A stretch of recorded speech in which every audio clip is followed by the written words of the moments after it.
Live from the Findlay Toyota studio, you're listening to ESPN Las Vegas. All right, here we go. Cofield and Company here on this Thursday. John Von Tobel is in. Every Thursday we have Brandy Flores, Las Vegas Sports Network reporter, sports expert with JVT. James is here. Newbie Connor is here. What, I sent John Von Tobel? What? I don't get any qualifiers? I said it like 3 times. I don't get any qualifiers? You're regular. Okay. Outstanding host from VSiN. There we go. Also a trader, not very loyal to this show or me. I walk in, I'm on fire, I'm talking, I'm being friendly, and then you got to take a shot at me. Well, I mean, as I mentioned, it was an anti-Cofield room. We're full of energy, and everybody's happy and chatting, and usually you just come in like Eeyore from Winnie the Pooh and slam stuff around, and you don't really say anything. So It's a very anti-Cofield room today. It's called working. It's called setting up. You can work and be ready happy. to go. You can work and smile. It's ready to go. I knew it was going to be a good day when you walked in, and, man, it's going to sound terrible. Lucy? Is that the receptionist? Yeah. And I heard a, hello! And I was like, oh, okay, all right. Well, I learned an important lesson about a month ago. The friendliest guy in the building, JT the Brick. Yeah. My mentor. JTTB, put out a tweet about 6 weeks ago hammering the front desk for not saying hello when he walks in the building, and basically to the tune of like, hey, back in my day. And I didn't know exactly who he was talking about, but I had a suspicion.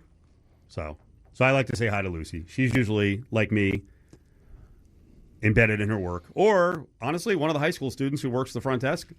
Some of them, I guess they don't know that you have to say hi. I used to have a very adversarial relationship with the front desk many years ago. How so? So you guys like the story. So many years ago for Christmas, Crystal, remember the old receptionist Crystal, right? Love Crystal, still follow her. I posted a old Facebook photo of her bowling. Beautiful form. So she, she worked at the front desk, and one Christmas there was gift wrapped all on the doors. So all the doors were gift wrapped, but the doors were only half gift wrapped. And so I kind of walk out and I'm looking at the doors, and this is when I was producing his show at the time, and I'm like, man, who gift wrapped these doors? Like they're only halfway done. They look stupid, and I'm just standing in the middle of it, like right here. And I hadn't realized that Crystal was the one who did it, and she's listening to me just destroy these doors for like 2 or 3 minutes. And we finally get in studio. She comes in, and she's like, I'll have you know I worked hard on those. I was like, I'm sorry, I didn't realize. So did you finish the gift wrapping because they were half done, right? Heck Because you no, could have dude. fixed it? I didn't fix anything. I just said, I'm sorry. And then she never talked to me Messed again. up. Yeah, I wouldn't either. I thought Crystal at some point was going to write a book. That's what she said. All the stories of Lotus Broadcasting, because she sort of saw everything that came and went for about 8 years. So I was like, I can't wait to see that book. I'd probably have a chapter in there for me, brooding. You know how they have the morning show, the show on Apple, where it's like behind the scenes of like a newsroom? Like, we should do that for radio. Billion%. Although this place is very boring, is very calm. Well, you got to mix stuff up. We got rid of a lot of shows. But, I mean, before I was here, and I've been here for over 20 years, I mean, we had lunatics here. In the 80s and 90s, it's a big drug era. I mean, lunatics. And then on the sports department, we always used to get the message. Every once in a while, we get the message from our big boss, Tony, and he's like, you guys are like no one I've ever seen. And I would fire back and be like, this is actually a very tame sports radio station. Sure. To my knowledge, we only had like 6 fights. In like the span of how many, like years? Or I would say that would have been about 12 years when I was talking to him. Maybe like 2016. I mean, I got slammed against the wall that one time when Magnum tried to attack Paul Howard. Reynolds broke the whiteboard. Yep. T.C. Martin, the former voice of the Aces, got tackled one time, got speared. That was a good one. By his producer. You and Chuck almost fought with C. Williams. That was not fair. I was a mediator at first. Yeah. And I broke up the fight. And then Seat told me to shut my effing mouth. And then I turned around and I go, what the did you say to me? And then I started to go to fight Seat. Failed me. Unfortunately, radio stations are crazy in general. But sports radio, because we don't have enough diversity, is very testosterone driven. So every once in a while, those of us who kind of operate as brothers, sometimes brothers that haven't talked to each other in years, it gets a little out of control. And Seat also punched Paul Howard in the ribs, and then I think Paul got suspended for that. Yeah. Valid. How dare he put his ribs in the way? And then Big Adam Hill got choked out by an MMA fighter. Well, that was really? that was kind of my that. fault. I set that up. I wasn't here. He got planted. Let's not talk about that because the lawsuit could still be fresh. Please. So we got World Cup going on, and we got to get to the Knicks parade. And so we come out of the gates. This Knicks parade thing is fascinating. I'll go around the room. Brandy, would you go to the parade? Non-work. Non-work? No, you're not working. You're going to the parade. And if I happen to live in New York, yeah, I'm going. First time in 53 years. I want to be amongst the people. I think that would be amazing. One of my old colleagues, he's from New York, works in D.C., made the drive in the middle of a work week to go up to the parade, and he got in. I'm not sure what time he got there, but it just looked amazing. So, yeah, I would be there for sure, especially if I lived in New York. I don't know how you miss something like that. I would be 50-50 on it because as I've gotten older, I'm a little more squeamish on being in crowds. And some of the images I saw, I don't know if you guys clicked on one of the videos that I put in the rundown. There was a log jam in the subway, trying to get out of the subway. Have you guys ever been in the New York City subway? Yes. I got lost once. Yeah. So imagine the corridor and the stairs, the corridor that leads to the stairs, and the stairs being basically like wall-to-wall people, and it ain't moving. So I'm showing them my friend's Instagram story. Shout out Tiger Mun. In the subway, around the people. Get that on camera. Oh, yeah. Make sure nothing else. Right? Pops up. I'm like, wait. Someone's cursing. Oh, wait. Nudies. Do you see it? Yeah, that one. Well, the that one's pretty tame street. compared to. For sure. This is him in the crowd. Yeah, that's crazy. And it was basically they had to stop. They had to tell people stop coming by I think 8:30 in the morning. Yeah. That's crazy. I mean, also, I feel like if you're going to go to something like that, I've seen so many videos of people camping out the day before, the night before, and they still barely get in. So I think for something like that, if you really want to be there, you got to full send. John, you would go? Come on now. No? Of course. Oh, you would? Yeah. Well, I asked because Adam Hill's very anti-parade, although he'd be there for the event. He's anti-parade, he's anti-band, he's anti-drum. So right, a lot of things that go he's anti-trees. But he's anti-that as a vessel of entertainment. But experiencing an event like that, I think he'd be there. He would definitely be there. I mean, what did we when the Knights won the Stanley Cup final? That was so much fun. We immediately walked up to Toshiba Plaza to go and check out the whole scene. So, and I did go to I'm sorry to cut you off. I went to a Yankee parade, so I saw the whole, So you would go. The canyon. Well, that was when I was 30 years old. I would not go to a Yankees parade. Why is that? I mean, I don't like the Yankees. It's like an evil empire thing, yeah. Okay. They've also had enough. I won't argue on that. Yeah. They haven't had one in forever. Who cares? Who cares? They have enough. God, the Yankee stuff. It still lives. Although she doesn't get to say anything because this is Miss Dodger over here. Oh, yeah. Yankees. Yeah, I get to speak. I kind of like it, though. Screw both of you. I wouldn't go to either. Yeah. Because there's still time to jump ship because the Athletics are definitely going to probably win a World Series before the Angels even make it to the championship series. I'll have you know they made it in 2009 and then lost to the Yankees. What year is this? What year is this? It's been a long time for us, right, John? Yankees and Angels? Yeah. For us. Yes. 2 peas in a pod. Yep. Barely competitive. So one of the other big things going on right now is World Cup. And we're seeing a lot of social media.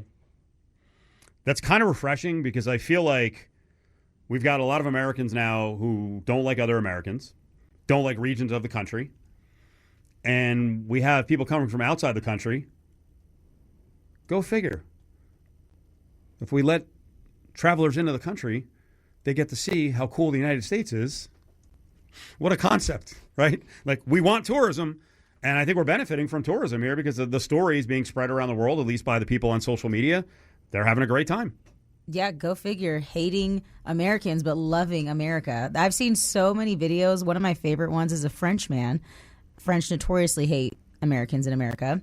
And he was just gushing for a minute and 15 seconds straight about air conditioning and how much he loves it. And he went as far as to say that air conditioning is so fantastic and we as Americans should be so thankful for it that we should put it in our national anthem. My second favorite video is a man from Australia, known to have beautiful beaches and sharks, lots of sharks. And he said he was in South Florida, and he said the beaches in South Florida are just as good as Australia. The Australian man said that, not don't shoot the messenger. They are nice. Yeah. Now here's the thing, to go back to what I said about Americans versus Americans. If you ask someone in Florida about California beaches, they'd probably crap all over California, probably not having been there. I've been to both. They're a little bit different. They're both awesome. Now, I grew up in New Jersey where the erosion is ridiculous, and sometimes the water is really dirty. California beaches, for me, are so gigantic. And guess what? They're free. Yeah. Where I come from, we have to pay to use the beach, which is one of the more obnoxious. Yeah, I know. Really? Yeah. Beach badges, daily beach badges, or you can buy a season beach badge. I don't even check the price anymore. But, I mean, a daily beach badge can be $12 to $15. Every person. They make it so hard for you on the East Coast when I was in D.C. to enjoy ocean and water and to swim. When I found out that, first of all, the nearest beach to D.C. was Delaware, which sounds so weird as growing up in California going to a beach in Delaware. Is it Dewey Beach or Rehoboth? I don't remember. Or did you go to Ocean City, Maryland? No, I didn't. But I didn't go to any beach out of this pure principle that I'm not paying to go to a beach. Yep. What are my state taxes for? I literally looked it up because I'm like, there's no way. Why am I paying to go to the beach? Not including parking or anything else, and it's to maintain the beach. Yeah. Is that not what taxes are for? Mm-hmm. John looks confused. Well, there are state beaches, and then there are city beaches, and that's that in New Jersey. There are some state beaches. You still have to pay to get on, even though you pay your state tax or your property tax. But every city is like, hey, we're going to make money off this. We have to pay for our beach. The only thing I know about beaches on the East Coast is I didn't realize it could snow on a beach until I was working in Atlantic City. There you go, right? That was a trip. By the way, yeah. Little known fact. There are only like 2 free beaches in New Jersey. Atlantic City's one of them. Yeah. Nice. Well, that's why I'm confused, because I was out there. I was like, I remember going to the beach for free. Well, when they'd be stupid City. to be charging people when they can't get enough people to go there. On the boardwalk? Yeah, on the boardwalk. On the walk? Down the shore. Crazy. Down the shore. The other big thing, and this show is sort of, are we pro-ranch or anti-ranch? Pro-ranch. Pro-ranch. I'm kind of in the middle. I'm pro-ranch over blue cheese as well. I think I like blue cheese more, but not on the wings. This is an argument we've had on the show forever.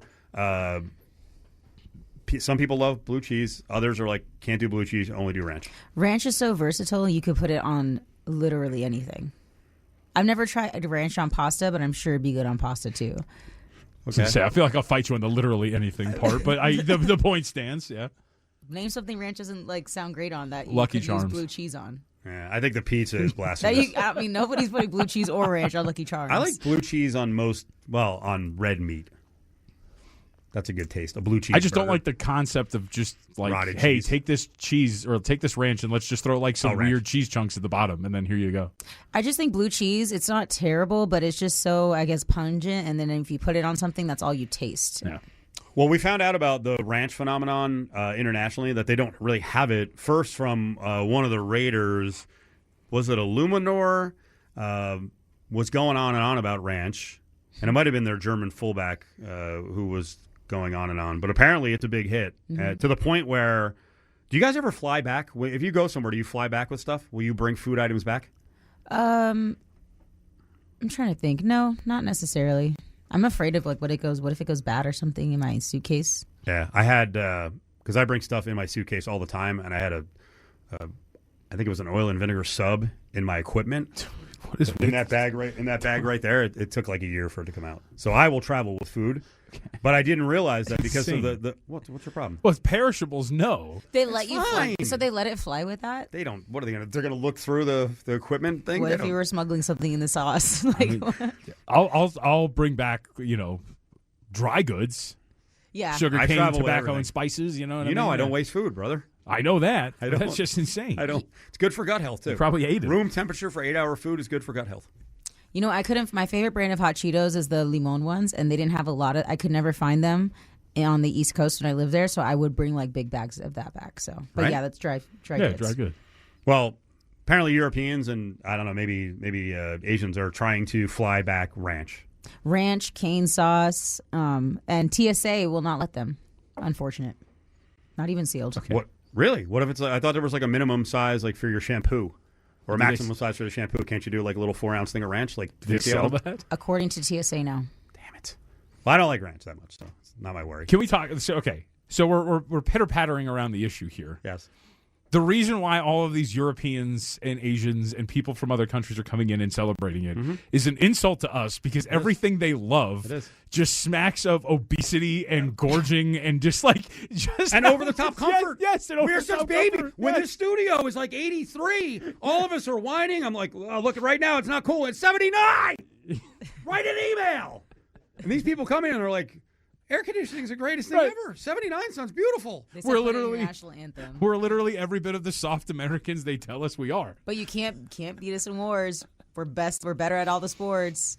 I don't know. I just read the war 13. thing. I just read the 13 points of the Iran agreement. I don't know. We just lost, but that's good. We can have American pride. It seemed like there was a lot of things that were happening before. But it is cool that, listen, the opposite could have happened, which a lot of people were predicting that people would come here and get intensely harassed, not by the people on the ground, but by our government. They couldn't get in. They'd be detained. So at least people are coming here. They're spending money. Listen, we're in this boat. Like, we need this to work. We don't have the World Cup, guys. But do we need international travel here again? Yeah. Mm-hmm. Like Vegas, we're missing Canadians. We're missing other international travelers. So this is a great thing. All right, on the way back, we got to talk about the Aces. They had a game last night. Much to get to. A'ja Wilson and the All-Star voting. Also an update on Kennedy Carter. As Brandy's here, it's JVT, it's Cofield on this Thursday. Now back to Cofield and Company on ESPN Las Vegas. 15 games in, it feels like the Aces never play home games, but they do have a 3-game set coming up next week. But last night, Aces go out and beat the Mercury. Excellent second half. John Von Tobel is here. Brandy Flores, reporter with LV Sports Network. You see all of her stuff up on LV Sports Network or on Twitter, Instagram, LV Sports Network, and Raider Nation Radio 920 ESPN Las Vegas as well, Fox Sports Las Vegas.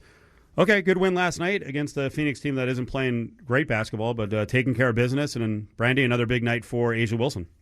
Yeah, I mean, she, I believe, became once again recently the Western Conference Player of the Week. So I believe she's at 30 now. She was at 29 previously. The record is 33. And she's just kind of back to business. I think this last season, through the offseason, even up until now, she's had so much going on, which is great for her brand, with her shoe deals, with her advertisements, and things that she's done within the community. And she's still balling out on the court. It's extremely impressive. And the Aces are in a pretty good spot right behind Minnesota, 1 game back. But Golden State Valkyries are right on them as well. Yeah, big for them, too, because they clinched the Commissioner's Cup, right, representative spot for the Western Conference. So they get to compete with New York for that coming up at the end of the month.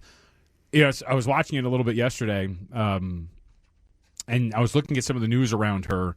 Like, I'd seen that she is the leading vote getter, once again, in the first round of All-Star Game voting. And I kind of thought, like, I know we're out here in Las Vegas, so we're going to cover it and talk about it a little bit more. She's not talked about enough. I watched this yesterday, and I'm watching her do what she's doing, and it's just another performance for her again. It's just we're kind of used to it. You're kind of numb to it, and you're like, man, I don't know how to quantify how she should be spoken about, but she should be spoken about more. To have the outright dominance that she does almost every single night, for the consistent stretch that she has done in this league, where there's a lot of good players, there's a lot of good stars, but the consistent greatness that she has put out there every single day. And I'm not saying this just because we shared a self-checkout at Target last year. I'm saying this because she's truly one of the greatest WNBA players that have ever played the game. Yeah, absolutely. By the time she's done, she's going to have probably almost every single record that she could get within her wherewithal. And I think just her ability to not only play at a high level, but now her teammates being also to be able to play at that high level too. And of course, like, there's no A'ja without Chelsea Gray. And I think that this whole team, Jackie Young's been doing a lot better recently as well. After kind of a sluggish start to the year, we kind of heard she was maybe going through something. We're not sure what that was, but it sounds like whatever that was, the team supported her enough to get her back in the mix of things, and they're dominant. But that's all A'ja Wilson. To your point, John, I think that's just unfortunately how women's sports goes. I mean, I think even in this area, it is surprising to me knowing the dominance of the Aces, and there's only one realistically other professional sports teams here, which is the Golden Knights. They went to the Stanley Cup. Okay, we get that. However, I do think that the Aces should be covered a lot more, at least within the local media, because it is our job. To your point, how do you make women's sports more popular? How do you get it? Well, it's the media's job to talk about it. It's the media's job to tell the fans what is important. So, Juan, is anyone covering them? Did they get kind of shortchanged on coverage during the Stanley Cup? I personally have not been there because I've been at the Stanley Cup. So in that instance, yes. But when I was covering, see what I mean? It's like, right. The problem is in this town, and the TV stations are actually bulking up pretty good on staffing. Sure. But there's just not enough people to go and cover the Aces at times. That's one problem. I would step in with, I would say, the other problem, and this is a little inside baseball that I don't think people care about. Have they made it easy to cover them? I mean, I've personally, because I've tried to help out around here. I've personally reached out to them. You still never got an answer to the email about credentials? I have not at all. Do they have radio broadcasts anymore? I don't believe radio is this year. I'm not sure. However, I mean, I think that's maybe just on a dependent basis. The second I got here and before the Aces started, I reached out to their PR team. They got back to me right away. I have season credentials. So, I mean, I think, and I just got here. I have no juice in the Vegas area. Apparently you do. But I do. We got a middle school named after my family, and I can't even get the Aces to email I've me. covered the WNBA, though, as in general, the past few years here in D.C. when they have national events, and they have been always, to me, one of the easiest leagues to cover because they are very welcoming when it comes to media coverage. And not only that, the teams, but they don't hide their players. When you go cover an NBA team, Sure. They have specific times where specific players will speak. I will never forget waiting for Bradley Beal an hour and a half after practice. He was supposed to speak an hour and a half before that at an NBA practice for the Washington Wizards. The Washington Wizards. They're an NBA team. They have all that, but the players being able to understand where they are, I do think that if there was more of an effort made, to your point, of course, I was at the Stanley Cup. So yes, in that one instance, but Stanley Cup was what? 1 or 2 months, like a couple weeks before that, when I was able to go to Aces practice, it was me and one other media person there. They just got off a 4-game stretch to start the year on the road and won. So it's like, I think when it comes to staffing, sure, you could say staffing. However, it's priority. What is a priority? The team that just won the championship, who has consistently been in the playoffs, consistently won championships in the past 5 years, and then not on top of that, having one of the best players in WNBA history. So I think it could be staffing, but I think it's more so priority. But the Stanley Cup, that is, of course, I think an exception. We'll stick with this on coverage of local sports because there was a couple of things around UNLV this week. We'll build on that. It's Cofield and Company on ESPN Las Vegas.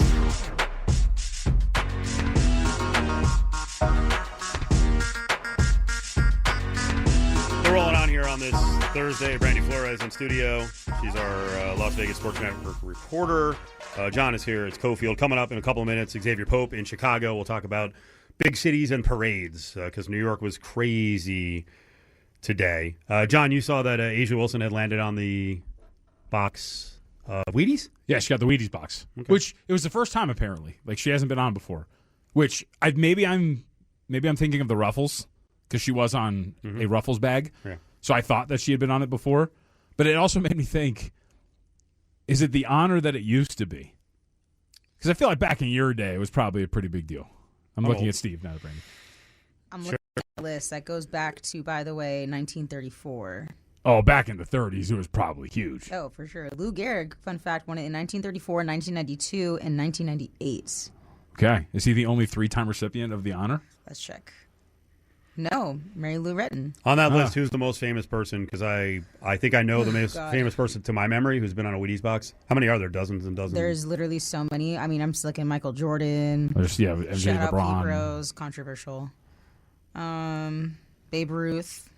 How about 1976 or 77? Jack Del Rio. Sorry, was on a Wheaties box. Really? Wow, they hit rock bottom. That's interesting. What year was that? That was 1993. Wait, okay, now I have so many questions. Well, first off, do they have a new athlete every year? Is it like a yearly thing? No. So a lot of these people were chosen within the same year, like 5 people. So there's so many. How much were you hurting that Jack Del Rio got onto the box? Hold on. Jack Del Rio, 1993. What was happening? I was going to say that how did Jack Del Rio get on a box before Asia Wilson? But, I mean, I guess time he had the advantage. I'll give you multiple-time recipients going back because there's actually a bunch of them. Muhammad Ali twice, Tony Gwynn twice, Ken Griffey Jr. twice, Dale Earnhardt twice, Troy Aikman twice, Cal Ripken Jr. twice, Barry Sanders twice. Boy, there's been a lot of them. But not a lot of women. So that's the significance of Asia Wilson. But my reference to 1976 was a 2-time Wheaties box. OJ? No, Bruce Jenner. Oh. That's why I said 1976. I mean, he was a national hero for the decathlon. and in 2012. So it's a big deal. And the women who've been on there, I don't know if there's been any other basketball players. Mary Lou Retton has actually been on there 3 times. So Olympians, I think, have been on there Serena quite often. Williams. Oh, Serena, okay. Missy May Trainer. Let's see. There's so many. So let's close out. We got 2 minutes here on coverage because Brandy was saying, hey, it's our job to tell the story of the Aces. I don't necessarily agree that we have any story to tell. It's kind of what's popular, what we think is popular, what we want to talk about. I go back and forth with Willie all the time. I don't want to, like, he gets angry that First Take didn't do a lot of Stanley Cup. Why would you want them to do Stanley Cup? Now, maybe they could get an expert on, but Stephen A. doesn't know anything about hockey. So we're asking people who don't care about a sport to talk about a sport. If the main character on the show doesn't know anything about a sport, why would we? Like, you're just going to get mad when he says stupid stuff, which we catch all the time. So why would you want to watch him talk hockey? Well, in particular to the Aces, they have just had so much success, more success than any team in this area. Granted, there are not a lot of teams, but that is why it's not necessarily telling their story, but when they do great things, like how we just listed all the things Asia Wilson has done, and how they've won, 7 of their last 8 games, and they're second in the West. Like, that is what we need to let people know, because even if you don't care about the WNBA and you're local and you're in Vegas, it's like, oh, you hear the Aces are the best team. Great. Who doesn't want to be a part of something that's great? Like, yeah, my team, we kick your women's team's butt. Radio's a little different. From a business standpoint, should we cover the Aces even as a top 10 team in the market? Top 10? Yeah. I think we have at least 8 or 9 partnerships with other teams. Professional major leagues, like professional sports, yeah. We probably should cover the Aviators more than the Aces. But they're from a business standpoint. Correct, but they're a minor league team. I'm talking about like actual like professionals. Like there's no. Ooh, be careful. The Aviators will drive over here. They're a minor league team. They're a professional huge sport. Of course it is. I'm not saying it's just not. like both of our Nighthawks. They're on the air here. We have a lot of contracts with people. I mean, the logic in this building, and no one tells us what to cover. Trust me. Right. And there's a USL team as well. They would be considered. But I'm talking about when they talk about 4 major sports towns. But your point, teams like that about why we would cover. Well, I think that's a good question for the text line. Is the WNBA one of the 4 major sports? Well, it's not. Yeah, I mean, I think there's 3. Well, I think 4 major league sports includes hockey. Well, right. I personally think a major sport. It's not a major league sport. I think NFL is the biggest, college football is second biggest, NBA is third, and then everything else is pretty far behind. Sure. But it doesn't mean they don't deserve coverage. But also tying in the angle of locals and what we should cover and whatever it is, it's also like the Aviators. I would actually agree.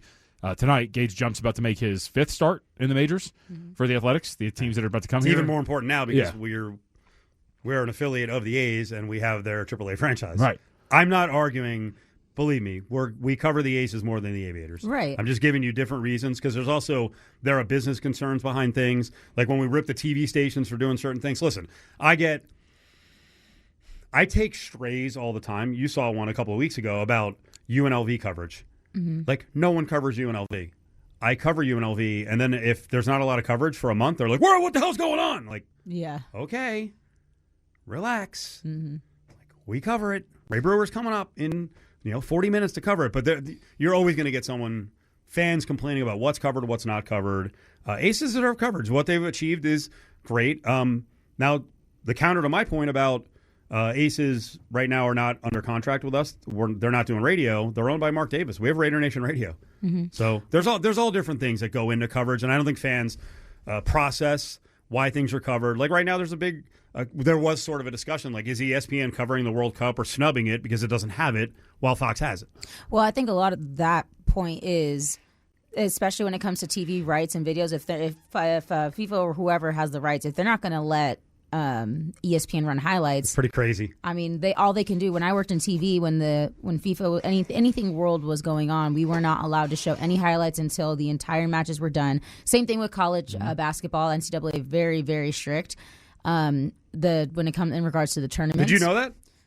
So really, until You 2:30 in the morning Eastern time, ESPN can't run Correct. World Cup highlights of that day. Correct. While the games are going on. Correct. So why would they? That kind of hurts coverage. It does. And how do you cover that? Like, how Right. do you cover that, especially on SportsCenter right now? You'll see them throw up pictures, AP stock The photos, rotating stock things like photos, that. yeah. No, yeah, that's why they do that. It's not because they can't. So that argument, I understand. I think Fox was just trying to dig at ESPN because ESPN just had the Stanley Cup and the NBA Finals. But it did bring up an interesting conversation that I think people who aren't in that realm don't understand. But to your point of like the business aspects and things like that, I'm talking about like traditional media, because I think in traditional media, which is more my background, radio is not my background, obviously. When you do cover local sports, it is, in my viewpoint, your job to let the local fans know, because to your point, well, they don't understand the ramifications of business aspects and things like that. It's not really necessarily they don't need to. Like, they're fans. They're tuning into you and you and you to tell them what's important and what's happening. And it's your guys' job to talk about the hot things, obviously. So, like, if you didn't mention the Knicks today, the Knicks parade, people were like, I can't believe they didn't talk about the Knicks. So I think because we essentially cater to the fans and give them a lot of their opinions that they think that they come up with sometimes. What do we have cooking on socials? What don't we? Well, luckily, you guys Raiders are having a break, so that means I could actually sleep more than 6 hours a night, so that's fantastic. But we do have a lot coming up. The VGK, they just hired a new head coach, so we can see more content on him. He had his press conference this morning. That's on the Las Vegas Sports Network. I'm going to be, speaking of the Aces, hopefully headed to both of their games next week, so you'll see that coverage on ESPN Las Vegas. Hopefully John will come with me, too. I'm going to drag him with me, so hopefully they could let him in the building, guys. While we were talking, I sent them another email. Okay. Persistence is key. I hope you get in. Persistence is key. But yeah, so that's pretty much what we got going on. And then training camp, full speed ahead. All right, Brandy. Thank you. Thanks, guys. Now back to Cofield and Company on ESPN Las Vegas. Very interesting times around the country, especially for big cities. They're hosting the World Cup. We're hearing from international travelers about how awesome some of these big cities are. And then you got to see New York on full display today with the Knicks parade. Exavier Pope is a big city guy. He lives in Chicago, joins us every Thursday. What's up, EP? Hey, how you doing? Are you envious of New York, or can you kind of lock arms with New York and go, hey, big cities are cool? Big cities are cool. I mean, I'm from one. What's your impression of what you're seeing in New York around the parade? I mean, come on. It's like New York has come alive. I mean, it's something positive. I feel like at the time that we're living in, it just feels good to have really positive news. Like we're seeing in Chicago, there was an Obama Presidential Center opening and two charismatic politicians, addressing people who love them and care about them. But seeing New York people are up like 5 a.m. in the morning for the parade, and seeing this good mojo that's come along with the mayor and with the city having goodwill towards one another. It's really cool to see. Yeah, I thought Mom Donnie put it well in part of his speech when he said, and I'm paraphrasing, a lot of the times when we gather as New Yorkers, it's because of a tragedy, and this is the first time where we're gathering because of, I think his word was unbridled joy. Yeah, and I think that's what people who don't necessarily call themselves, say, a Knicks fan, they decided to follow that team because there was a sense of joy around this period. And I think that's something that's what you want to see in sports, right? That's what people are excited about looking at the World Cup right now, is to see the unbridled joy and the passion of some of the fans are. And so I think that's something that's what we really want in our sports. We want something that's positive. We want something that's joyous, to escape from our daily lives when we have all different responsibilities that we have to deal with in our families and our communities. And when people in sports are supposed to bring people together. And I think in this instance, just as much as any year, you've seen a championship truly bring a city together. Well, there's a sense of community, too. When fan bases win, they come together. We were kind of disappointed here, more than disappointed, that the Golden Knights didn't win the Stanley Cup. Because I can tell you, we got a lot of outside hate. Like the rest of the NHL really hates the Vegas Golden Knights for a lot of reasons. And it sort of fortified the city here, which is not always a bonded city. this place is very unique. First of all, a lot of the year it's hot as Hades, so people don't go outside. A lot of people work on the strip, so they really don't even want to deal with their neighbors. They leave, they come home, they close the garage. That's it. Yeah. But it can bring a sense of community. But here's the fine line I wanted to get to with you. How much should we spend on this to fund it for the possibility of winning championships and these bonding moments? Because Chicago and Illinois are going through a moment right now where they may lose the Bears. So is there a balance there where you could say, hey, you know what? The money's worth it in the long run if it brings the city and the region together when they win. I think that's a really great question, Steve. I think there's a nuance to that because you had Chicago had one of the most successful seasons in years, a superstar quarterback on the rise, and they decide to leverage that and try to strong arm the city.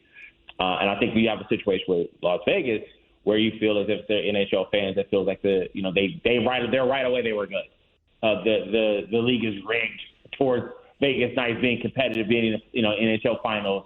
That's the hate that the Vegas fan base gets, and also that maybe professional sports are being rigged towards having all the professional teams in Vegas and do well.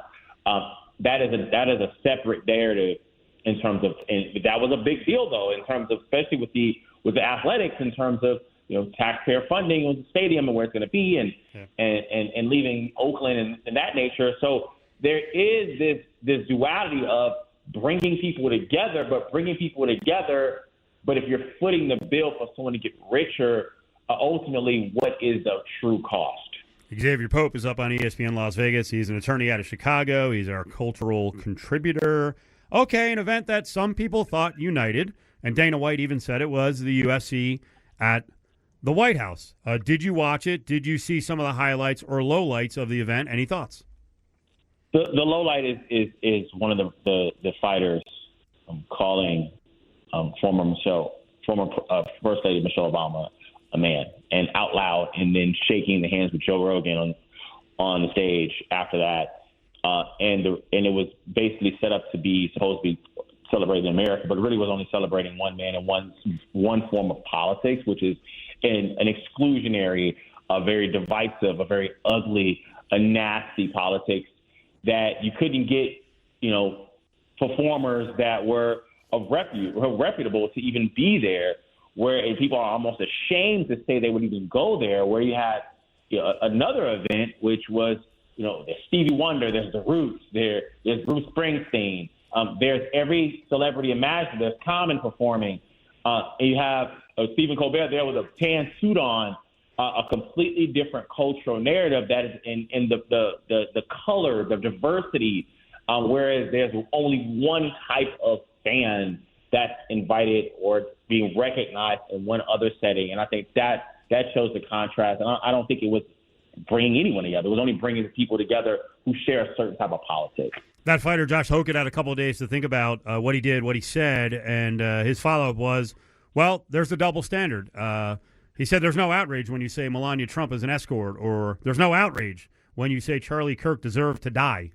Like, I don't know what world he lives in. There's outrage when those things happen, but that was the gem he came up with after he got a couple of days to think about it. Yeah, I think it shows the emptiness of his character because who is he talking about specifically? What event did people come together and say this and share that type of politics? I mean, I think that yes, that is absolutely condemned to discuss. To be disgusting and being demeaning, but I think it's a projection, Steve.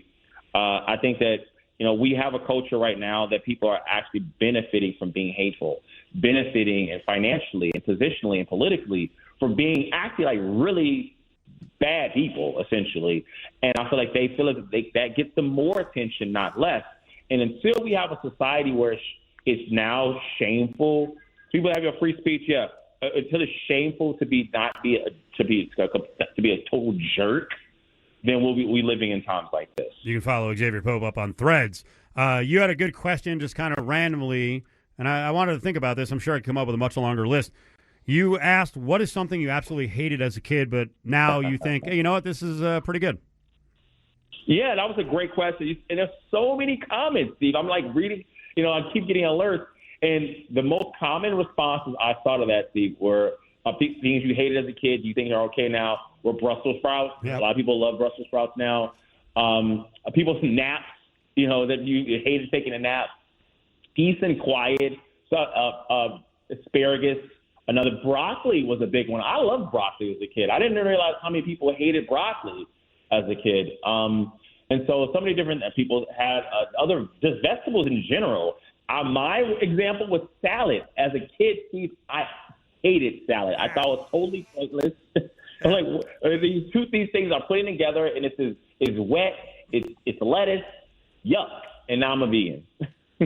So mine was, I didn't even read Steve's list, and obviously I didn't know Exavier, but yes, Brussels sprouts was on my list. And oddly enough, my dad, when he would pick me up from school all the time, I would be forced to listen to NPR on the way home. Oh, no. Are you listening? I listen to their daily morning podcast. It's like 20 minutes of news. I listen to it every morning. Very relaxing. It's very chill. I think that's hilarious. There's a lot of things we grow into I love sweets as a kid. I still like sweets now, but there's some things that like people's Twinkies or a Ho-Ho, I would never eat that now. But as a kid, I was scarfing that stuff down. Well, let's stick with things you hated that you like. Because as John said, and you didn't stick to it either, just food. I'm going to list one that's really weird. I don't know if I hated it, but I don't think I ever liked Broadway shows. Yes, I like Broadway shows. And you know what the other one is? And there's an obvious reason here. I never really liked the beach, and I grew up near the beach. I grew up 9 miles from the beach. You know why? Because I always viewed it as sort of a nuisance. But now that I've been landlocked for 30 years, every time I'm near the water and the beach, I am like a child. I absolutely love the beach, Steve. And Chicago has one of the best American beaches, by the way. Another great component of this great city that's now getting spotlighted right now. I'm on the beach every weekend. I'm playing volleyball on Sundays now. I'm in the volleyball league. I'm enjoying it. I'm having a good time. I'm out there playing music. I'm out there dancing. The beach is a great time, man. We got a minute left. You missed our latest robot explosion the other day. We found a guy, and I didn't even realize who he was when he was speaking, but I think his last name is Laurie. If I'm mispronouncing it, I apologize. Mark Laurie, who is actually the owner of the Wolves with A-Rod, and he did this whole thing on robot bowl making for food at, some of these, we'll say, fast food places, and he was talking about how efficient it is and human beings make mistakes on the bowls, and John and I were both like, okay, this is another robot example. We got to stop. Come on. Let human beings make the bowls. Listen, Steve, as long as people sacrifice their convenience, for other people's health care, people's work rights, you're going to see that just erode. And people, there are people who are going to be out of a job. And unfortunately, that's what you're going to see. I think that as long as it doesn't require something that feels as if you are in front of human emotion, caring. I remember even at the hot yoga studio that I had a business development for, there was discussion, hey, what if we had a robot assistant or a robot person folding clothes that greeted people, and people thought they creeped out by that. It's like, well, that's a little bit too personal. But when it comes to something that you go grab a bowl, people are willing to sacrifice getting rid of a worker, unfortunately. EP, love you, buddy. We'll talk to you. Have a good weekend. Love you guys. There he is, Exavier Pope, joining us here every Thursday. Coming up, Big Four at 4. I will build on that comment that just kind of floated out there about Broadway shows. It's Cofield and Company on ESPN Las Vegas and ESPN Reno. All right, rolling on. This is the Reno Hour, ESPN Las Vegas, ESPN Reno, brought to you by Battle-Born Injury Lawyer. 766-1400 is the call from anywhere in the state of Nevada. A lot of baseball talk coming up around 45 of the hour. Ray Brewer, big baseball fan, Las Vegas Sun is in. Lots of UNLV football recruiting talk. This has been a massive month and a massive week for Dan Mullen. They ain't stopping, man. They're pulling in commits left and right. I think they're up to 23 verbal commits now, and it is June 18th. I've never seen this before, and I've been around the program a long time. Ray's been around even longer. James is here on this Thursday. Let's get to it. Battle-Born Injury Lawyers presents the Big Four at 4. Number 4. By the way, you can always text us on our text line, our Finley Kia text line, 702-364-1100. We like the feedback. Will I get feedback on randomly mentioning things that I didn't like as a kid that I like now? Broadway shows. What was your reaction to that? You're never going to get me with that. I don't like musicals. I don't like Broadway shows. Just never has caught my attention. Well, it's actually part of my growing appreciation of, I'm going to sound really cheesy here, the arts. Sure. But appreciating music a lot more than I did, say, 40 years ago when I was a kid. I didn't play an instrument. I was all about sports, playing to a certain extent, but watching. And I don't think I appreciated music as much as I do now. And Broadway show thing aside, when you get older, your era's music becomes, I think, more significant to you because it marks an era. Sure. So I was going to do this with Willie. I don't even think Willie would know who I was talking about, but well, as an example, I appreciate people my age, but especially older, who can still perform. Like, I'm blown away when I watch. Like, I feel a little bit older. I feel pretty healthy for the most part at 56. But when I see people who are like 65, 70, 75 who can still perform, move, and sing, because there's a lot who can't. Mm-hmm. I don't know. I get a real kick out of it. Is that weird? No. I mean, you're reminded of your own mortality constantly, and then Thanks, you realize that, hey, like, if these old folks can do it, then maybe I should be able to do it, too. I don't know if I think about that part. Like, how much longer can I do radio and have energy to do it? No, I'm going to die soon, and maybe it makes me feel better that I can do this longer. No, because I've also seen people who are awful. Like, sure. there are some, and I mentioned this a bunch of times, and people have health struggles, but like Axl Rose or Vince Neil trying to sing now, you're like, it's not good. I saw who's the lead singer of AC/DC? He performed out here for a while. Yeah. I was looking at pictures of him. Whew. It's rough. Yeah. Why am I blanking on his last name, Brian? I don't know. But saw him. Yeah, especially if you were like a big screamer, big high voice guy. Yeah. Yeah. But I will tell you what. I saw Sammy Hagar, who I think is 78 this October. I saw him when he was 75. And you can just yell it out. Brian Johnson. I saw Sammy Hagar 3 years ago, and I was like, holy crap. Like, he can sing, he was moving, total energy. But I saw an 80s concert the other day, and one lead singer was 70 years old, one was 68, and one was 64. And I was like, my God, they're all, like, still really good. Well, It was Alison Moyet, and then the lead singer of Soft Cell, and the lead singer of The Human League, which again, this is 80s music. I know. And I was like, these guys, like kind of sound like they used to sound. So maybe I'm on an island and no one goes to concerts and thinks that, but you're right. I don't even know if it's like a mortality. I don't think I'm going to die tomorrow. But as people get older, some can still do it. And the other thing is, people are younger now than they've ever been. You know? Who were we talking to last week? I think it was Marty Cordova.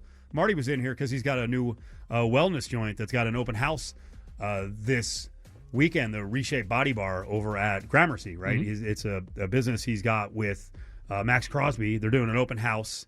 Look it up, Reshape Body Bar. Open house on tomorrow and Saturday, and Marty looks great. Marty's I think a year older than me, or like 15 months older than me, and Marty's like, he's all jacked, and his skin still looks good. And he was just talking about the aging process and how, like, I'm older than you, but like when my grandparents were like 72, 74, 75, like, and they were old. And like 70s now, like there are people who are moving around really, really well. 80-year-olds are moving around really well. I would say to the point of music, what I'm going to be interested in is when I become old and gray. You'll never get gray. You'll never lose your hair, John. I don't know about losing my hair, but I'll take that helmet. The musical aspect of what you're talking about. Yeah. So the two different things that I like. So like I enjoy hip hop and whatnot, but like the invention of the auto tune and how popular it's become. I would assume old people can, when you get older, you can perform very long because of the technological advances.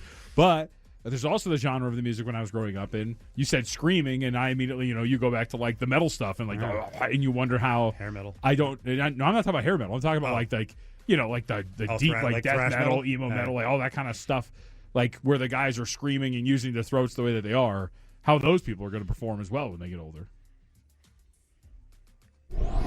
Number 3. After you do a show, does anything sort of stick with you about screaming, yelling. Because the other day we really did go kind of crazy over the CEO who was talking about the robotic bowl maker for fast food joints. Mm-hmm. Did that stick with you at all? Because it's kind of become like part of people who listen every day know this is kind of the theme at times on the show about robots and people just being pushed out of their jobs because of technology. And yet I use AI every day. I'm a selfish pig. I shouldn't use it because I'm just contributing to it. Bad for the environment. Does it stick with you? Is this something you're worried about? You're around a lot longer than I am. Am I actually worried about like robots taking jobs and whatnot? Yeah. I mean, they'll never take me. I'm unique, so it doesn't really bother me that much. But yeah, they're going to they're going to take my job, sure, and other people's jobs. We're so done. Of course we are. We're so done. And we're walking right into it. As you said, the eat the rich, these evil billionaires. Again, and it is Mark Laurie, right? Was the guy we played that bit? It wasn't a bit. It was an interview on some kind of panel. And he was just raving about how the robot can make 500 bowls an hour, and the human beings make all these mistakes, and it's not distributed evenly. So I hadn't looked him up, right? So I look him up, and I'm like, oh, that's the guy who bought the T-Wolves with A-Rod. And then I started looking closer, and it was like, oh, he was born in Staten Island, and then he moved to a place called Lincroft in New Jersey. And I'm like, wait, that's where I grew up. I'm like, wait, did I? And he's a year younger than me. Could have known him. Well, here's the thing. He was silver spoon in the mouth from the get-go because he went to a prep school. I don't even know if he went to junior high school. So I started reaching out to people. I'm going to reach out to more. I'm like, do we know this guy? Do we know this guy? We had an evil robot leader amongst us when I was, 13, 14, whatever. After that, he Are you alleging that you could have terminated this thing? Taken him out at the beginning? I mean, if I could go back in time and, I don't know, do something. What? Try to change his path. Permanently. I'm not saying I'd go kill him. Okay.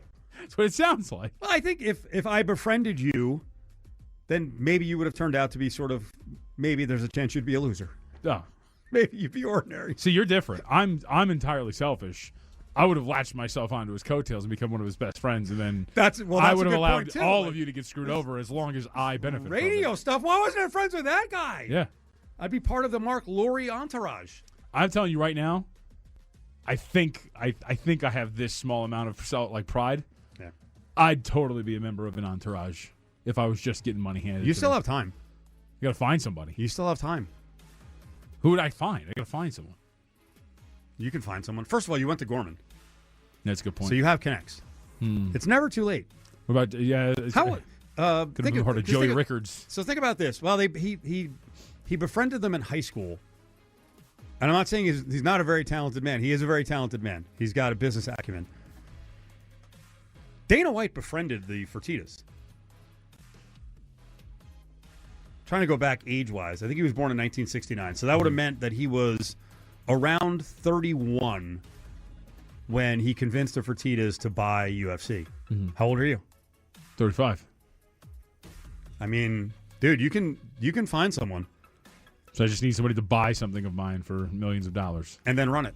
Okay. I'm not smearing the name of Dana White because he got them. Sure. I mean that is part of being successful is getting people who are wealthier than you to invest in what you're trying to do. I've always thought about starting up like a radio station. Well, that's one of the worst ideas you've ever had. Why would you even? Well, local sports radio station that would have really intense coverage. I like that idea, but really good advertisers. I feel like your timing's not real good. A national. That's what you came up with. A national footprint. Leave the studio. We'd have cameras in the studio. No, but think of something better than that.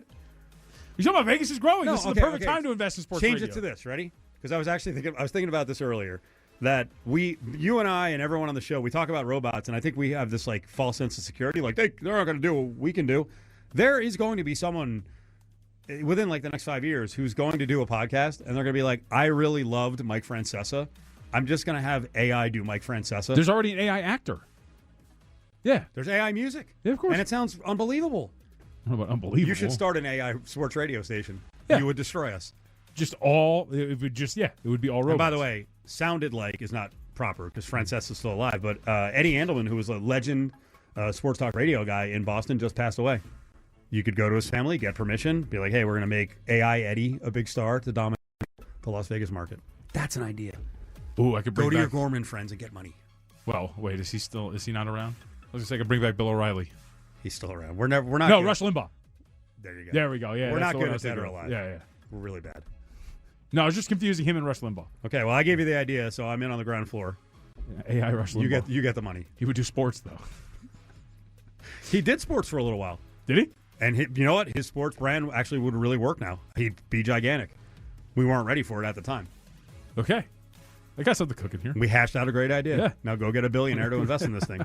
And I know I'll be on the outside looking in. Number 2. Number 2.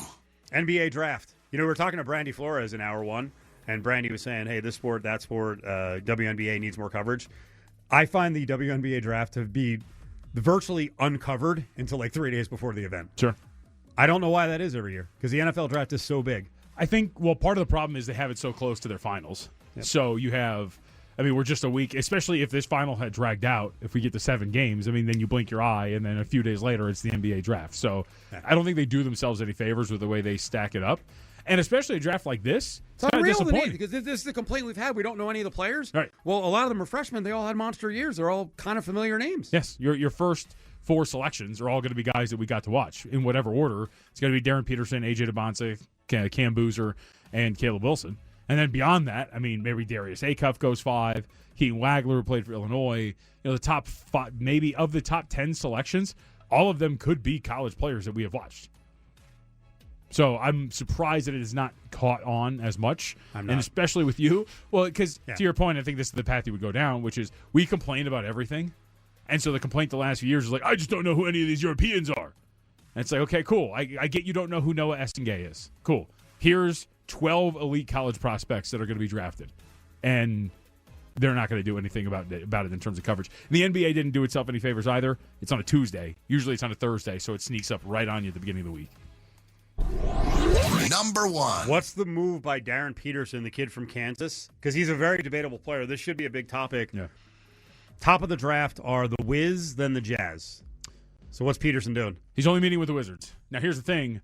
There's a couple of aspects to this. The first of which is his representation. They call it the team. He also shares a representation with Keontae George, who needs to be paid by the Utah Jazz. That also might be part of it in terms of them trying to maybe make that happen and not screw over George if they bring him over there. But it's either that or he wants to go to Memphis. He wants to avoid Utah for whatever reason it is. What do you think it is? I think it's probably that, the representation, maybe trying to make it so that all of their guys can get their bellies filled as opposed to maybe just one of them. Because the Jazz have been playing hardball. Walker Kessler, they're not giving him the deal that he wants, even though it's pretty fair. And then now Keontae George, he can get an extension, and instead they're deciding to let him wait too. It's Cofield and Company on ESPN Las Vegas and ESPN Reno. All right, rolling towards the halfway point of the show. Cofield and Company to Cofield, ESPN Reno, ESPN Las Vegas. John Von Tobel, Ray Brewer in studio, joins us every Thursday from the Las Vegas Sun. What's going on here? You're all dressed up again. Well, I knew I was going to see JVT. I heard that you were reshaping the body. You look great. Thank you. And I wanted to not bring down the quality of your program. Do you feel like the jacket is slimming? I feel it hides some of my, Okay. my features that I'm not in love with. I felt very ogled last week. Why? Ray was just looking at me the whole time. Oh, is it because you're looking Because I've more lost svelte I've as lost a well? little bit of weight. But you had that tight shirt on, and his arms were like Yeah. he I was doing pull-ups I had a before schmedium he on. came in. There's nothing with my arms. It was a schmedium. That's what you got to do. That's why I found the That's most. You want those shirts that are tight up top but loose in the gut. You know what I mean? This Loose is in an the cage. old double X, and I was like, I need to wear a Hawaiian shirt for Hawaiian Shirt Thursday. To be quite honest, I think we all look ridiculous in the sense of the spanning of the globe that we're doing with our outfits. You have a Hawaiian shirt. Ray is dressed very nice, and I have a Team Mexico Mexico. football kit on that is very regal and purple. And I'm a little disturbed by that shirt, actually. which one? The Mexico shirt. This? Why? Yeah. Well, I'm a USA soccer fan. Oh, okay. It's like Michigan-Ohio State football, right? Sure. You're either rooting for Ohio State or whoever is playing Michigan. And I want Mexico to lose bad to Korea. Wow. I'm going to drive home and do the sign of the cross, and I hope it works out that way. Diosito would never allow that to happen. Thank you very much. So You know he's like 10% Mexican. Whoa. I don't know exactly how the math works, all right? But my mother's a full-blooded Mexican woman, as is my late great abuelita, Maria Socorro Juarez. So you don't. She might be like 30%. Is that how it works? So why don't you do one of the services? What is the DNA services? test. Oh, yeah. I mean, I don't know. It's better to just say, like, it's better to spring it on people. You know what I mean? I like it. I did see a cool little video on social where it was like a Latino man with his son, and it's like, yeah, today USA's playing, and we live in America, and we love America, and we're going to root for USA, and tomorrow Mexico's going to play, and that's our heritage, and here's this Mexico kit. We're going to root for Mexico, and when Mexico plays the U.S., we'll root for Mexico. Yeah, that's right. Which is kind of the mantra for what our 30% Latino population here in Southern Nevada. I was very close to my grandmother, so that's why this is my connection to her. You know what I'm saying? But when they play the U.S., you get the stars and stripes out. Get out of here. You're rooting for Mexico. Viva la raza every way. Let's do it. No way. I don't care where I was born. I root for one country and one country only. El Tri. Ray Brewer's in studio from the Las Vegas Sun. 72 days until UNLV football opens on August 29th. But it's a very busy time right now. I think much of the team, in terms of newbies, will report in the next week or so. Camp should open late July, about 4.5 weeks ahead of the August 29th opener. But right now is recruiting time. And I'll let Ray explain. Ray, let's go back to Sanford and Bobby Houck and the free flow of information on recruiting the summer before, say, February signing day or early signing day, and the kind of news we got from UNLV football when those guys were coaches. So slim to none. In fact, I remember Tony Sanchez's first year in 14, give or take, 2014, when he got 2 commitments from Julio Garcia and Codwell, the lineman from Gorman. And it was like the first time they had a recruit that committed 10 months ahead of time ever. When it's pretty much commonplace for college football. Yeah. You've got your camps, you've got your offers, especially for quarterbacks, right? There's only so many quarterback spots, and they're, hey, if you don't commit today, we're going to take this other kid, and all of a sudden now you're verbal to. Well, Tony would get, as an example, say, by the football season, he'd have 8, 9, or 10 verbal commits. By the end of the football season, in advance of February or in advance of December, say, he would have 16. He was still February. Okay, he was still February. Arroyo came in, and I know people hated Arroyo, but he could recruit. And you started to see that build where they'd have early commits. They'd have a pretty decent-sized class of, say, 17, 18, 19. So those guys kind of set the table. And then Odom was one of the guys who they started getting early commits. And the recruiting footprint changed. Like, it's funny, you think about Arroyo and how mad people got. Arroyo, I think, he didn't do himself any services because there was a negative feeling about UNLV when he came on board. And for the first year or two, he's like, screw the local. Because he's just getting a bad vibe. So he's like, I'm going to Texas and California, and that's where I'm going to go. And so the coaches here were mad, and he just did not produce a lot of locals. And then Odom kind of changed that. I thought Odom did a really good job. He's like, hey, our assistants have to go out to every high school here, and we got to extend the olive branch, and things have to get better.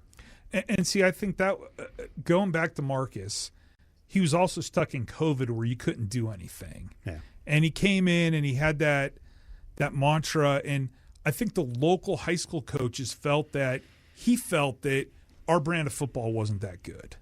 And it's one thing to not do a good job of recruiting locals. It's another thing to not show up. Right. And to Tony's credit, he showed up at every high school. He had somebody go to Overton for Mawapa Valley, and that's something you saw that Barry, one of the first fences he mended when he got the job was, I got to get back with these high school guys. I got to go over to Liberty and talk to Rich Morocco, who's like the president of the Coaches Association. And all of a sudden now you're seeing the merits. They got a safety from Faith Lutheran the other day. I mean, I was just going to say, I think that's what I remember as a sense of insult from a lot of the high school coaches around that time. To your point, it wasn't just a lack of presence. It was an active insult. I'm not laughing at your comment. I'll keep going. Right, and I believe you guys might have covered it at the Sun. Yeah. There was a story no, about it. they did. Yeah, I was going to say, Mike weren't Romala wrote the story. Yeah, Romala, And then Marcus hated you had Marcus did not like him, and then Marcus, I think, sent his consigliere to come for you. Correct. We won't even mention that person on the air. But that's how intense it got about local recruiting. And Marvin Menzies was the same way. He didn't do a good job of recruiting locals. And when you come in, the key, which is why I love the Garetano hire for baseball, you've got to come in and be one of us, and you got to blend in with us. You have to fit in. Like, you don't have to come in and say, okay, I'm an outsider, and this is how I did it at Oregon, and I developed Justin Herbert. Right. And now I'm going to develop the next Justin Herbert. And my way is the best way because UNLV hired me, and we're going to do it my way. And forget about, I got Bishop Gorman around the corner, and I'm not going to go over to JVT's alma mater. That's right. Odom started doing a good job. Mullen's recruiting is interesting. I love that descriptor. Very interesting. Because he is recruiting out of the area a lot. And Odom did too. And I'm sort of blown away by how many different areas they're moving into. Again, to go back to, and this is nothing against Houck or Sanford, but they weren't winning enough. And it didn't feel like either one of them had like a strong area that they recruited to. Like every coach does have their areas. I don't know what Mullen's area is. Well, and I'm not saying it in a bad way. Like every time I see a commit, I'm like, wait, what? Huh? In defense of Bobby and Mike, they were recruiting a different scenario than they were. Right? Allegiant Stadium shared with the Raiders changes things. The FFC changes things too. Back-to-back-to-back 10-win seasons changes things. Yeah. Oh, and there's some NIL money possibilities. Yeah. The month of June started with players. These are commits so far. And by the way, they're up to 23 verbal commits on June 17th. It started with player from Arizona, Florida, then a lot of California, San Diego, Oakland, San Fran, the state of Washington, the Bay Area, and Fullerton. The biggest name in that group was Donovan McNabb Jr., which is a good guy to bring in, and that's going to catch a lot of attention. And I figured, it'll probably quiet down now. But no, Ray, the last 3 days, they've gotten 6 more guys. D'Elijah Matthews from Oklahoma City. Emmanuel Moses from Baton Rouge. Dylan Medano from San Mateo. He's an edge. Safety out of L.A., Brett Smith. Offensive tackle out of Chatsworth. And then a safety, as you mentioned, Jaden Mason from Faith Lutheran. So that pushes the number to 23. And so we were talking earlier, college football right now is a blend of high school recruiting and filling needs in the transfer portal. Mm-hmm. And you got to win right away. The window to win right away is there. And UNLV's got money to get some guys. Is 23, Steve, too many 19-year-old kids? Because they're not going to, for the most part, be on the 2 deep, right? John, what do you think? Like, what's the right thing for UNLV to do? Because think about this. Mm-hmm. Ray's question is very fair. Arroyo did a lot of his work, and it didn't turn out with a great win-loss, but a lot of it in the transfer portal.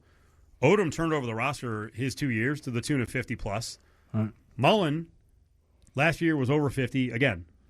But it seems like he's going in a different direction. So in an era where everyone is trying to be old, stay old, what do you think about bringing in 25 kids at minimum a year in terms of high school recruits? I mean, I think I like it to an extent. I mean, I can't remember, was it Arroyo or was it Odom who used the term attrition when it came to the roster?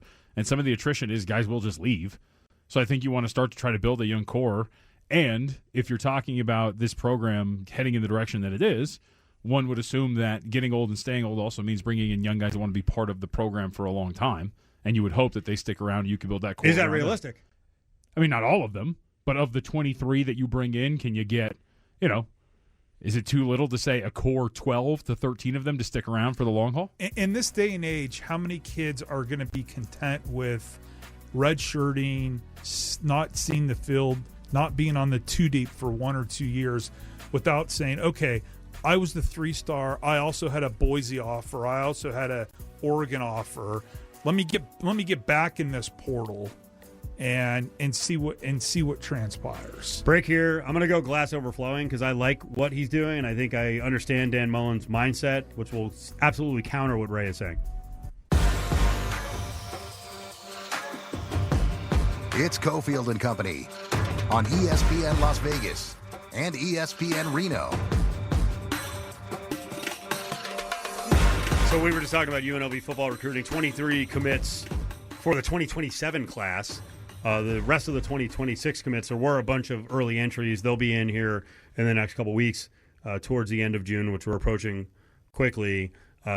Ray was bringing up the thought of the build in the Mullen era with a bigger look at high school recruits than maybe Odom did.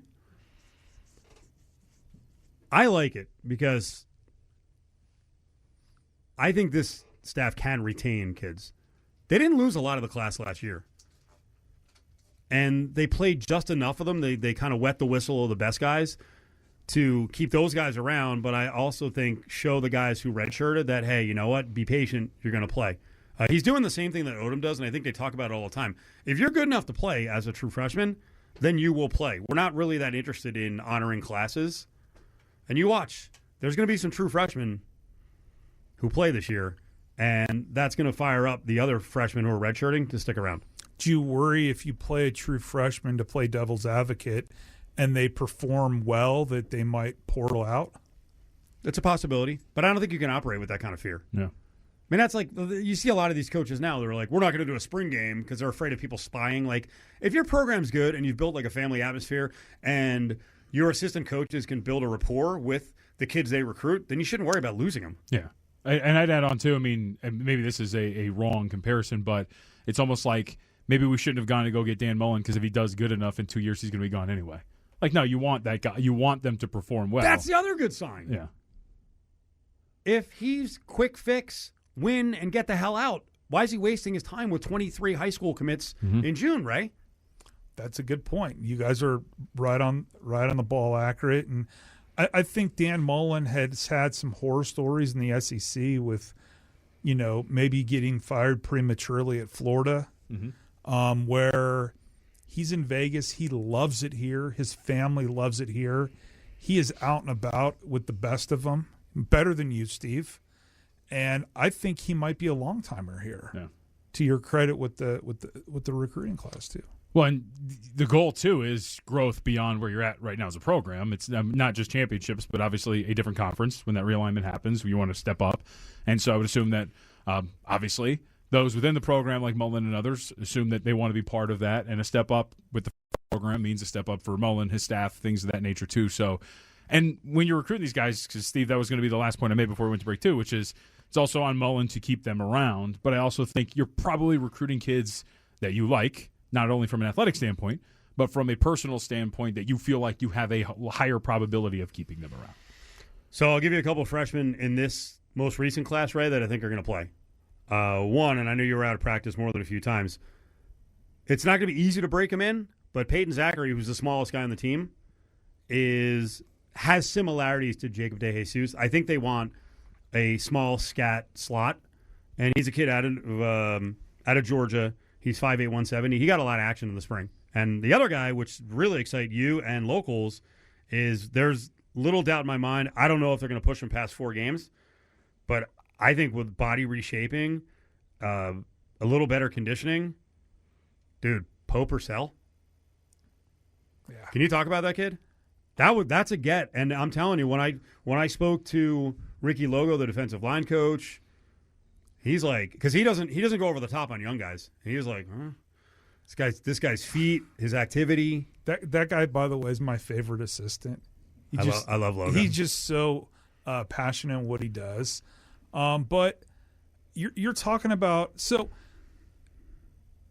it's hard for me to take a look at local kids and get a good gauge on it because, like, I've watched since like 2009 really elite high-level football, right? Gorman, Liberty have been nationally ranked. Arborview is now ranked in the polls. And sometimes it's tough to get a good gauge on how good somebody really is when they're dominating a school that might be so inferior. All right, hold that thought. Okay. Because I want you to talk about Poe Purcell, who came in the spring at 6'3" and 325 and looked very much at home as a true frosh.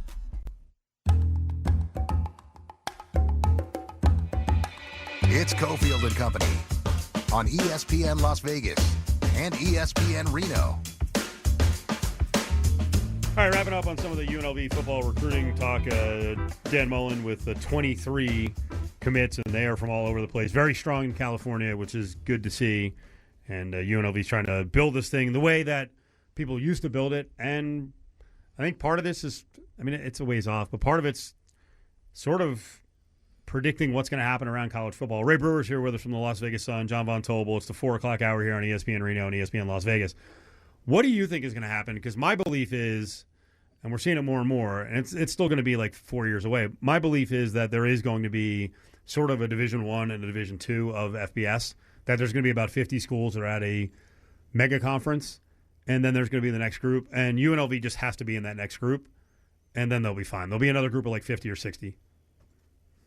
I hate to hear that. I hate you know what? When I first talked about it, heard about it about 5 years ago, I hated it too, but there's a reality that there is probably 35 schools that can and want to spend between $18 and $50 million on the football team. It's not feasible for actually a lot of Power 4 teams to even do it. And so if they have, I would love to see a relegation system within that second group, and that could be more of what college football is meant to be, rather than what goes on at the Power 4, where they're all just trying to outspend each other and sue each other. And I don't hate the idea of a top 50 and a bottom 50, and I don't hate the idea of 8 teams moving up every 2 years. Right? Why not have some relegation at the bottom of the whatever you want to call it, FBS 1 and FBS 2? Could there come, since this is all about NIL and money and how much you invest in your program, could the NCAA somehow invest some money into this relegation where teams in the top level get some kind of bonus to their NIL pool, and we cap the NIL pool at a certain amount? Because I know there's been talks about cap. I just think like LSU spent like $35 million. Mm-hmm. UNLV spent $3.5 million or $5 million or whatever it is. There's no way that the bottom 50 has even got a remote chance to compete with the top 50. I would feel like the TV rights stuff also kind of murkies the waters there, isn't it? Because isn't that part of the Premier League, and some of the issue there too is once you get relegated too, you're not getting part of your normal cut if you're like a Premier League team as opposed to championship level and all that. Well, that's all to be worked out. Like I said, it's going to be 4 years from now. 2031 is kind of the year that they're looking at for some reorganization, and then you deal with it at that point. Listen, I would love for UNLV to get invited to the Big 12. Could it compete right away? It would have a tough time, but could it build to at least be in the the categories of the Central Floridas, the Cincy's? The Big 12's actually it's not overwhelmingly good. There's a lot of money with some of the top programs, but that's why I thought, and they're like crazy. The Pac-12 people are crazy about this split. Who cares? They're the same two conferences. Mm-hmm. You're going to wind up in the same area in the end, probably playing each other a whole bunch by 2031. Totally. What a waste of time. Totally agree. Waste of time, waste of money. Now all of a sudden, North Dakota, whatever, is coming to play UNLV, and vice versa. And which I like, actually. I think that was a good addition. I do too, but they're not even regionally close to UNLV. No. And it still is in a lot of people's mind, who knows what kind of money they're putting into the program. It's supposed to be, I think they've got some investment in there. But to me, I feel like watching them in the playoff at the end of the year with snow, and it's still not registering that, okay, this is if you're flipping through the TV and you're not from Vegas, does UNLV against North Dakota, whatever, get you to want to turn the TV on? It will if they win. And I do think they're going to be one of the 4 best funded programs in the Mountain West Conference. You had talked earlier about how UNLV is recruiting in all these markets that aren't common for them. Yeah. I do think in the last 3 or 4 years, and I don't know if it's Allegiant Stadium, I don't know if it's the city, I don't know if it's the 3 straight 10-win seasons or whatever, but I do think that UNLV brand has definitely solidified and gone stronger. And to me, I see a kid who picked UNLV over Arizona, And who knows why that could be? Maybe the Arizona offer wasn't solid. Maybe Mullen is a recruiter whisperer. Maybe it has something to do with the NIL money. Maybe it has something to do with the stadium. But I do think that there's just something about UNLV and being in Vegas that is more sexy now to more people than it was 5 years ago. Always sexy to me. Yeah. But I think just generally to people, there's something about those running rebels of UNLV. I mean, I would say, too, winning cures all, as we always talk about. But, I've listened to the same few national college podcasts all the time. And last few years, guess who you start hearing more of when in their conversations? It's UNLV. When you see projections now for college football playoff fields and who's in the group of five or who people think it's going to be, it could be UNLV. So, yeah. UNLV at Georgia, baby. Let's go. 5 versus 12. I think the facilities, the stadium are good. Yep. That's a good thing. The winning's a good thing. Dan Mullen being a big name is a good thing. Quarterback whisper is a good thing. Offensive guru is a good thing. The other part of this is we're all kind of figuring this out, and especially high school parents and high school kids and players. We have a system now where the bigger schools really don't want a ton of high school players, so I think that's pushing more of them down to lower levels. And I also think parents – I'm going to use an example people are not going to like, but he said it right out. The way Deion Thomas handled his son, I think is the way a lot of people look at the group of 6 schools as a possibility, where they're like, let's start them there, because let me tell you, kiddo, nothing helps you like playing. So we're going to let you play. We're going to send you somewhere where you have a good chance to play. You're not going to be buried. You play a couple of years, and then we see what we do after that. And look at what he's done. He's done very well for him. Deion, 2 years at UNLV, goes to LSU, now going to finish up at Houston. And I think there are high school football players who are looking at, parents who are looking at, like, hey, you know what, spend 2 or 3 years at UNLV, get some playing time, and then, look at the market at that point. If you want to live a bigger dream, then you can move on. So you're smart. And it's terrible to admit that. Like, Jeff Choate said that. Mm-hmm. Yeah, and the way he said it was really clunky at Nevada, but he was talking about Isaiah World, and it's like, we produce this, we got a millionaire at Oregon, like, but that's reality. Like, because he said it upset people, but that is the way parents are looking at it, like, hey, let's have the kid play. I like the latter theory.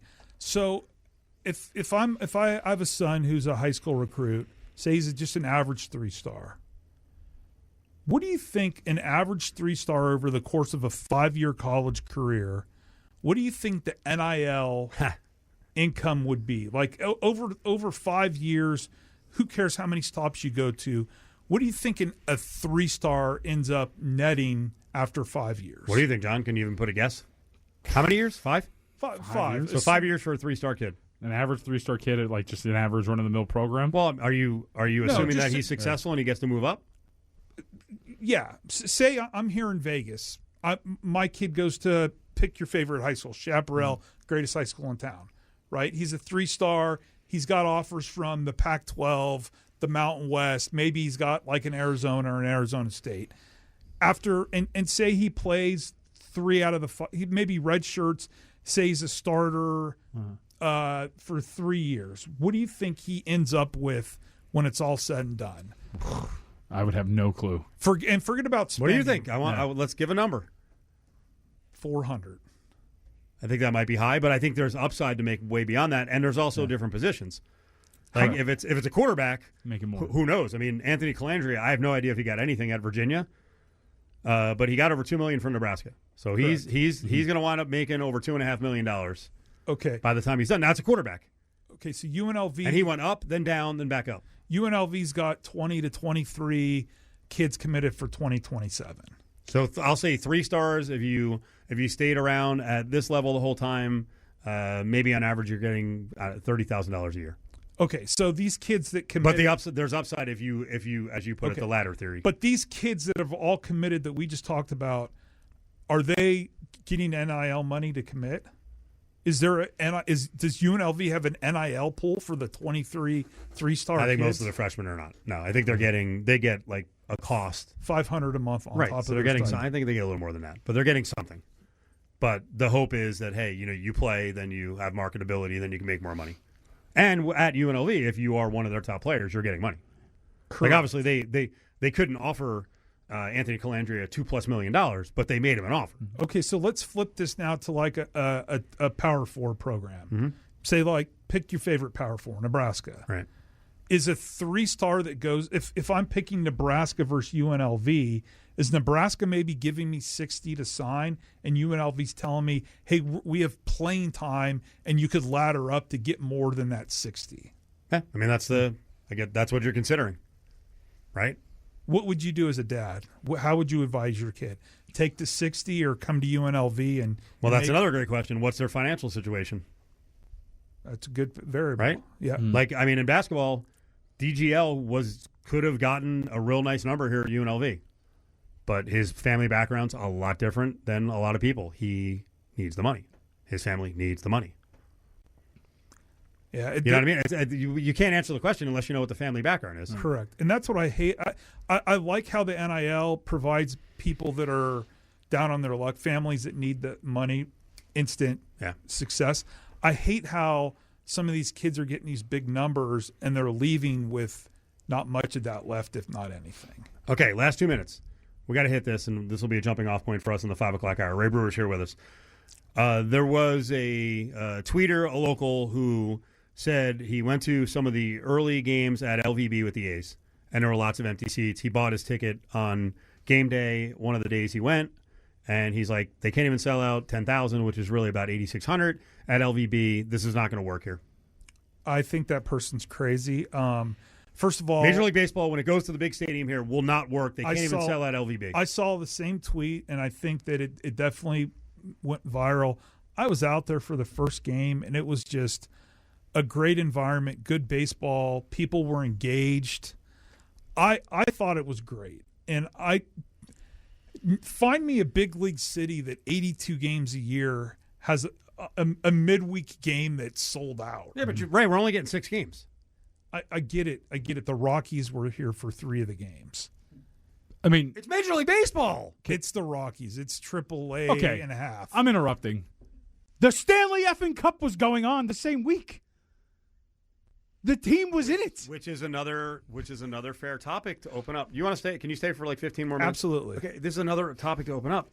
Are going to be, say 2029 cases in May of 2029. What's going on at that time?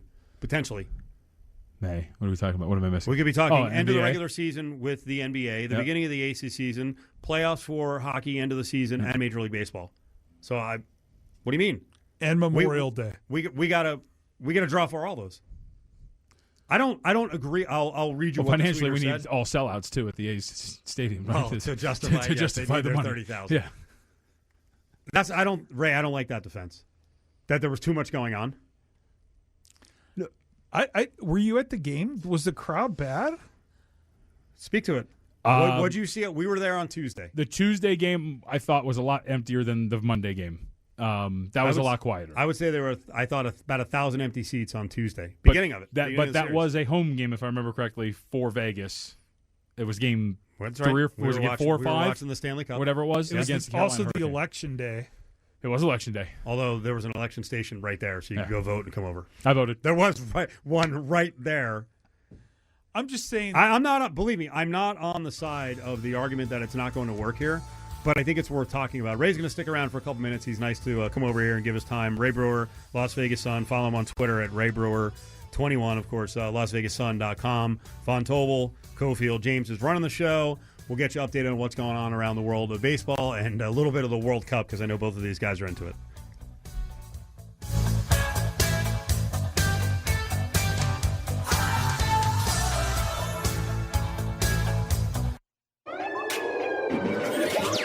Live from the Findlay Toyota Studios, it's Cofield and Company on ESPN Las Vegas.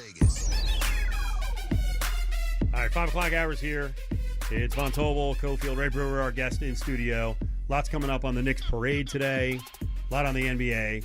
But let's wrap with Ray. We talked a lot about UNLV football and recruiting and NIL and changed our tune to a little baseball and wrapping up the series at LVB where, listen, all 6 games were listed as sellouts.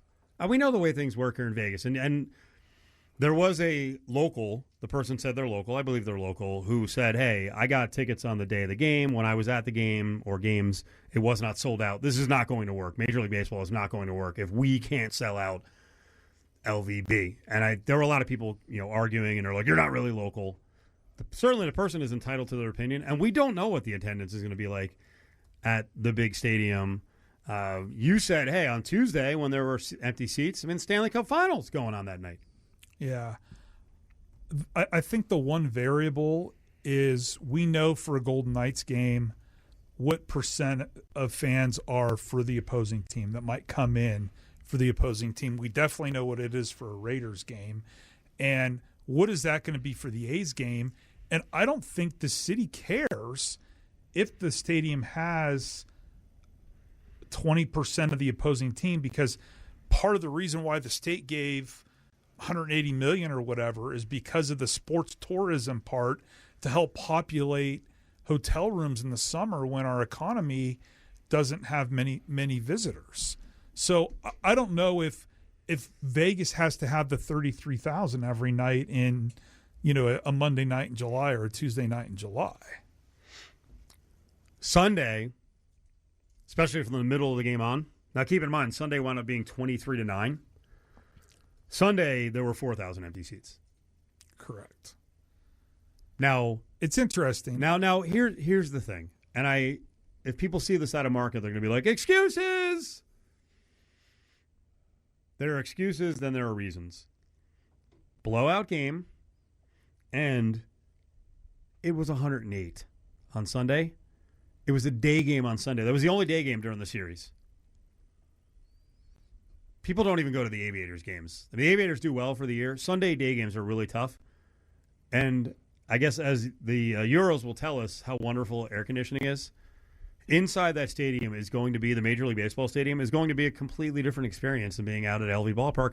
A fine stadium, and the seats are mesh. Hopefully, but come on, it's like even we're pretty tough here, like with the weather. Like I tell people all the time, I like it hot, and believe me, when I go home, I'm going to take a dip in the pool, and I'm like, get hotter. I love it being hot. But to sit at a baseball game for 4 hours, especially when it goes 23-9, a lot of people aren't going to do that. Hunter Goodman did hit that ball pretty far, though. And I that's one of the things that's attracted to me as a baseball guy is any given day you go to the ballpark, you don't know what you're going to see. Mm-hmm. And you're telling me if the Dodgers were playing on that Sunday afternoon and Ohtani was batting first, it wouldn't have been a sellout? Yeah. Which I guess goes to the point we should be going to see the A's and not whomever they're playing. I think the opponent does matter, like what you're trying to attract, whatnot. So I don't know. I don't think I would be too worried that they weren't selling these out at all when you're talking about these home games. And I think you're right. I mean, like, I'm sorry, but there might be some regional fans out here. Like, cool, the Rockies?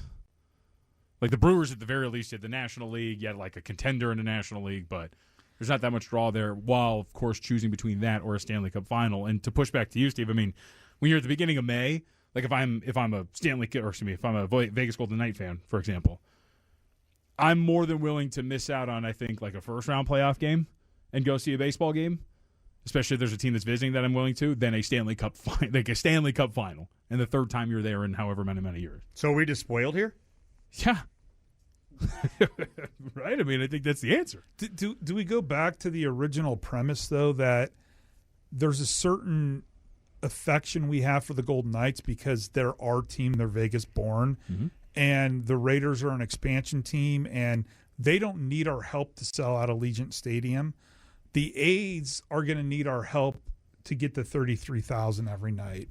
And the A's have done a great job in the community, made tremendous inroads, very charitable, and they've got a great young core that is exciting.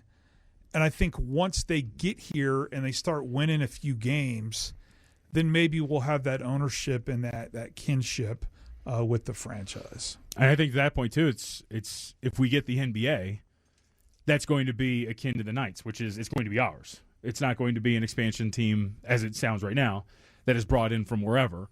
It is going to be the Vegas whatevers, and it's going to be a homegrown team in the sense of it being an expansion franchise that is built up, and we'll likely have, obviously, a young player who they draft immediately to kind of tie ourselves to. And so that would be more attractive, too, I think, for a lot of people out here around that time.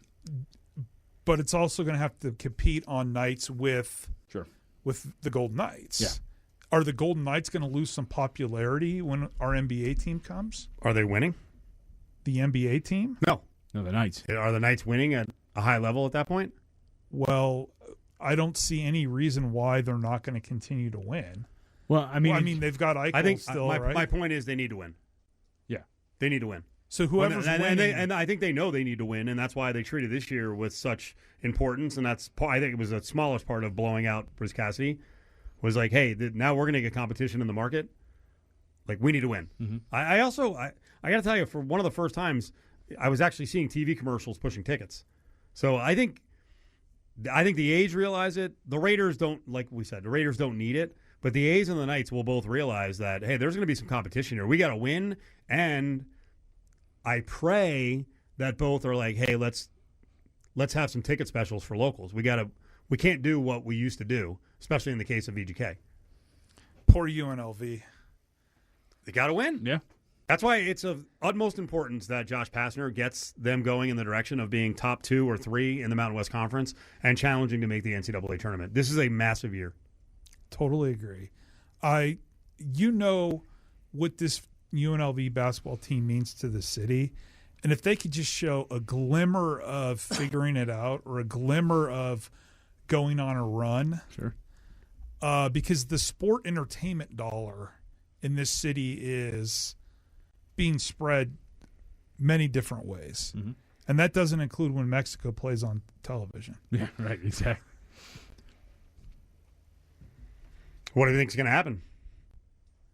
Do we think both will handle things aggressively in both organizations? That they will cater to locals, or we're not going to find out until those days arrive and we see where the teams are in terms of winning? Yeah, I don't think you find out maybe until because I personally, and this is consider my glasses rose-colored because of my affinity for the sport. I don't know if I want to use the term rude awakening, but I'll use it for lack of a better one. I think it will be a rude awakening if and when basketball hits the ground here, because you're going to NBA. because you're going to get a lot of people that aren't hockey fans that will come out of the woodwork to go to basketball games. And especially in the beginning, to your point about winning, Steve, the floor for that NBA team when it comes to the need to win to draw a crowd is going to be so much lower than what Vegas is going to have at that point. And, I mean, look, I know they're somewhat set up here, but that's 2 years down the road. When that team hits the ground for the first time, we don't know what the Knights would look like 2 years down the road. They've done a good job, but in 2 years, are they consistently winning to the point where you could stave off what I believe to be, and I think, Ray, I mean, you said it, you love UNLV basketball, right? Like, there's a reason why you do. It's the sport, it's the program, it's what they did. This is a basketball town, and there's going to be a lot of people that come out of the woodwork that aren't necessarily spending their dollar for the Knights that will spend it for whatever that team is. Is it two different fans? Does the Golden Knight have their fan base and the crossover between hockey and pro basketball? Is it so different that it's apples and oranges and it's two different buckets? And no, but is this I think the crossover is like, I think there's probably some sports fans that are starved for the live product that are not starved because that implies that they're just dealing with the Knights, but that would cross over to be fuller time basketball fans waiting for that professional team than the other way around. Does that make sense? Because we don't know where this team's going to play, who's going to be on this team, what division they're going to even be in. Yeah, if LeBron's coming here on a farewell tour, if he's still playing in 2 years, doubtful, I'd probably want to go see LeBron over whomever the Golden Knights are playing that night. John, what's your sense of the expansion draft? Are they going to do something that's similar to hockey, where it's a real aggressive expansion draft that gives the expansion teams a chance to be like minimum 35-win teams? There haven't been many talks about it, but just knowing how Silver operates, I would assume he's going to do everything to make sure that they're relatively competitive. Like, what do you think the number should be in the NBA of players you can protect? So what's your roster? 15? Am I right about that? So protect. I don't even know. What do you think, Ray? 5. I was going to say 6. 5. Yeah. Wow. Okay. I was going to say 6, but yeah, I was going to say 6 was aggressive, and it could be 7. I mean, think of 5. That's think of all awesome. those ugly contracts. Sure. Right? You're, I don't know, pick an ugly contract, and I'll be like, hey, Vegas, you take this dude, I'll throw you a second-round pick. De'Aaron Fox, right? We talked about him the other day. He's got 4 years left at like escalating up to nearly over, I think it's like 61 in his last year. Wow. 5. And That would be awesome. dope. If De'Aaron Fox is available, and I Sure. know he had a play that didn't look good, and I know all the criticism has been shining lightly on him, but that guy's a really good basketball player. Mm-hmm. Well, just think about that. Not literally a bunch of De'Aaron Foxes, but a star of that caliber. Like a team built of a bunch of De'Aaron Foxes of caliber, star out here. You would argue there could be 8 to 10 of the top 40 salary players available or more. Oh, yeah. More. Wow. And I'd Especially- argue that the expansion draft, the initial like first year, the Vegas team could go over the cap by X dollars. Second year, trim it down a little bit, because this is a good chance for some of these other teams that are saddled with these poor contracts to hit the reset button and make more parity in the league. Well, and that's a good point, too. We just saw the Knicks win the title, and James Dolan just came out today and said, like, we're not going into the second apron. I'm not spending that money. What a clown. But it's a way to dump water on a celebration. I even say it. But to the point, what we're ignoring as well is what is ownership? Who is ownership? What are they going to do with that team? What are they going to be willing to do with that team?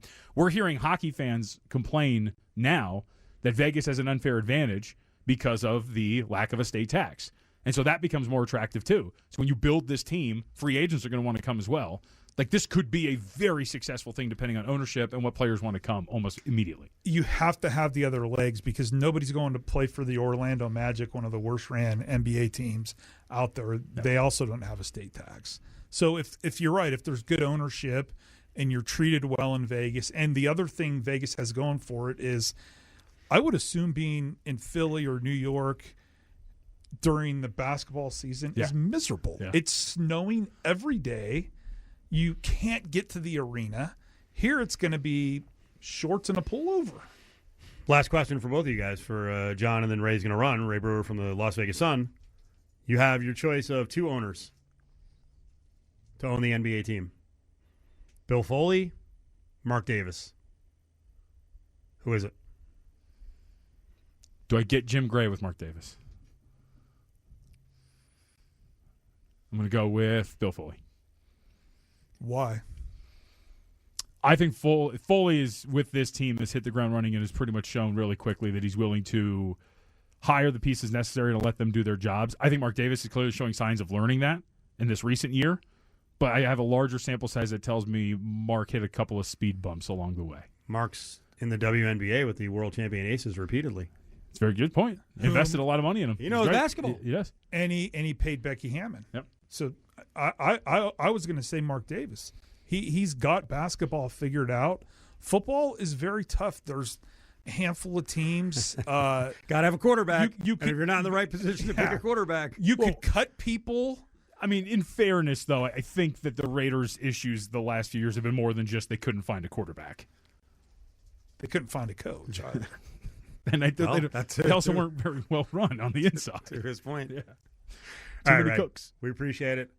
Ray Brewer 21 up on Twitter. What do we got coming up in the Las Vegas Sun? I've got a great profile about a local bowler who's going to Special Olympics Nationals in Minnesota. Phenomenal story, and I can't wait for everybody to read it. But he was conceived when his mom was pregnant with his twin brother 6 weeks into it. It's one of 10 cases in the world. Wow. A phenomenal what a story. Going to run either Tuesday or Wednesday. Love talking to the kid. My guy, Reggie Daniel, 38-year-old, going for the Natty in Special Olympics bowling. Nice. If you're looking for a cool event to go to tonight, it's over at Treasure Island in the Mystere Treasure Island Theater. Live 80s, 90s groove show featuring Callaway. I think that's Midnight Star. Rico Suave. Gerardo? Oh, yeah. Eldebarge Jr. and more. Tickets are inexpensive. You can get them at the TI box office, treasureisland.com. You can call over to get your tickets, 702-894-7722. The show's coming up at 8 o'clock tonight. It's the 80s, 90s Groove live show at the Treasure Island Theater. Round Rock again tonight. It's Cofield and Company on ESPN Las Vegas. Rolling on here, getting ready for USA World Cup tomorrow. Midday, right? Midday? Yes, noon. Looking forward to it. We'll get off the air at 1 and stick around out there and watch the rest of it. I've really been bad in the World Cup. I got to start watching more. Yeah, really? Oh, it's been great. Yeah, today, Mexico, Korea, and you guys mentioned that, and well, that's why you have your Mexico shirt on. That's right. A kit. Sorry, the kit, 6 o'clock start. And then tomorrow, USA does go at noon. All right. Certainly track that before we head down to the Golden Circle at TI for the show. If anybody's out and about, I'll be at, can I say where I'm going to be later? Sure. I'll be at Durango, so look out for the Purple Mexico kit. There you go. You want fans to join you? You want listeners to join you? Just say, what's up? Unofficial JVT watch party. Or you can fight me. Either way, I'm ready. Okay, I'll admit today, as much as the Knicks fans drive me nuts, Knicks media drives me nuts. I wasn't super thrilled that the Knicks won. Watching some of the parade highlights, it was pretty cool. Was it? I thought it was pretty neat. It's you're again reminded that New York only has one basketball team, and while allegiances are split, not 50-50, but all the other major sports are split, with the Knicks, there's no split. Like, everyone's into the Knicks. And these are the moments you fear around a parade are people on the outside, including themselves, and those people on the outside are politicians. Because most politicians really know nothing about sports. Their speeches are ham-handed and lazy. They make mistakes. They don't know what the hell they're talking about. Here's Mayor Mamdani. He spoke for 8.5 minutes. We have watched from nosebleeds and through gritted teeth, on televisions in the windows of electronic stores, and from projectors balanced on fire escapes. We have watched alone in our apartments with our heads in our hands, shoulder to shoulder at bars where the signal flickers, alongside friends and family who we wish more than anything could be here today, sharing this moment. For 53 long years, we have watched the Knicks and we have waited. As John Starks dunked on Jordan and Patrick Ewing dunked on the Pacers. As Bernard King scored 60. As Charles Oakley pulled every rebound within reach. As Spike got in Reggie Miller's face. As Larry Johnson gave us the 4-point play heard around New York. We waited without ever knowing if this day would come, and we waited because we knew deep down in our sick, suffering hearts that it would. Okay, there's some work put into that. Yeah.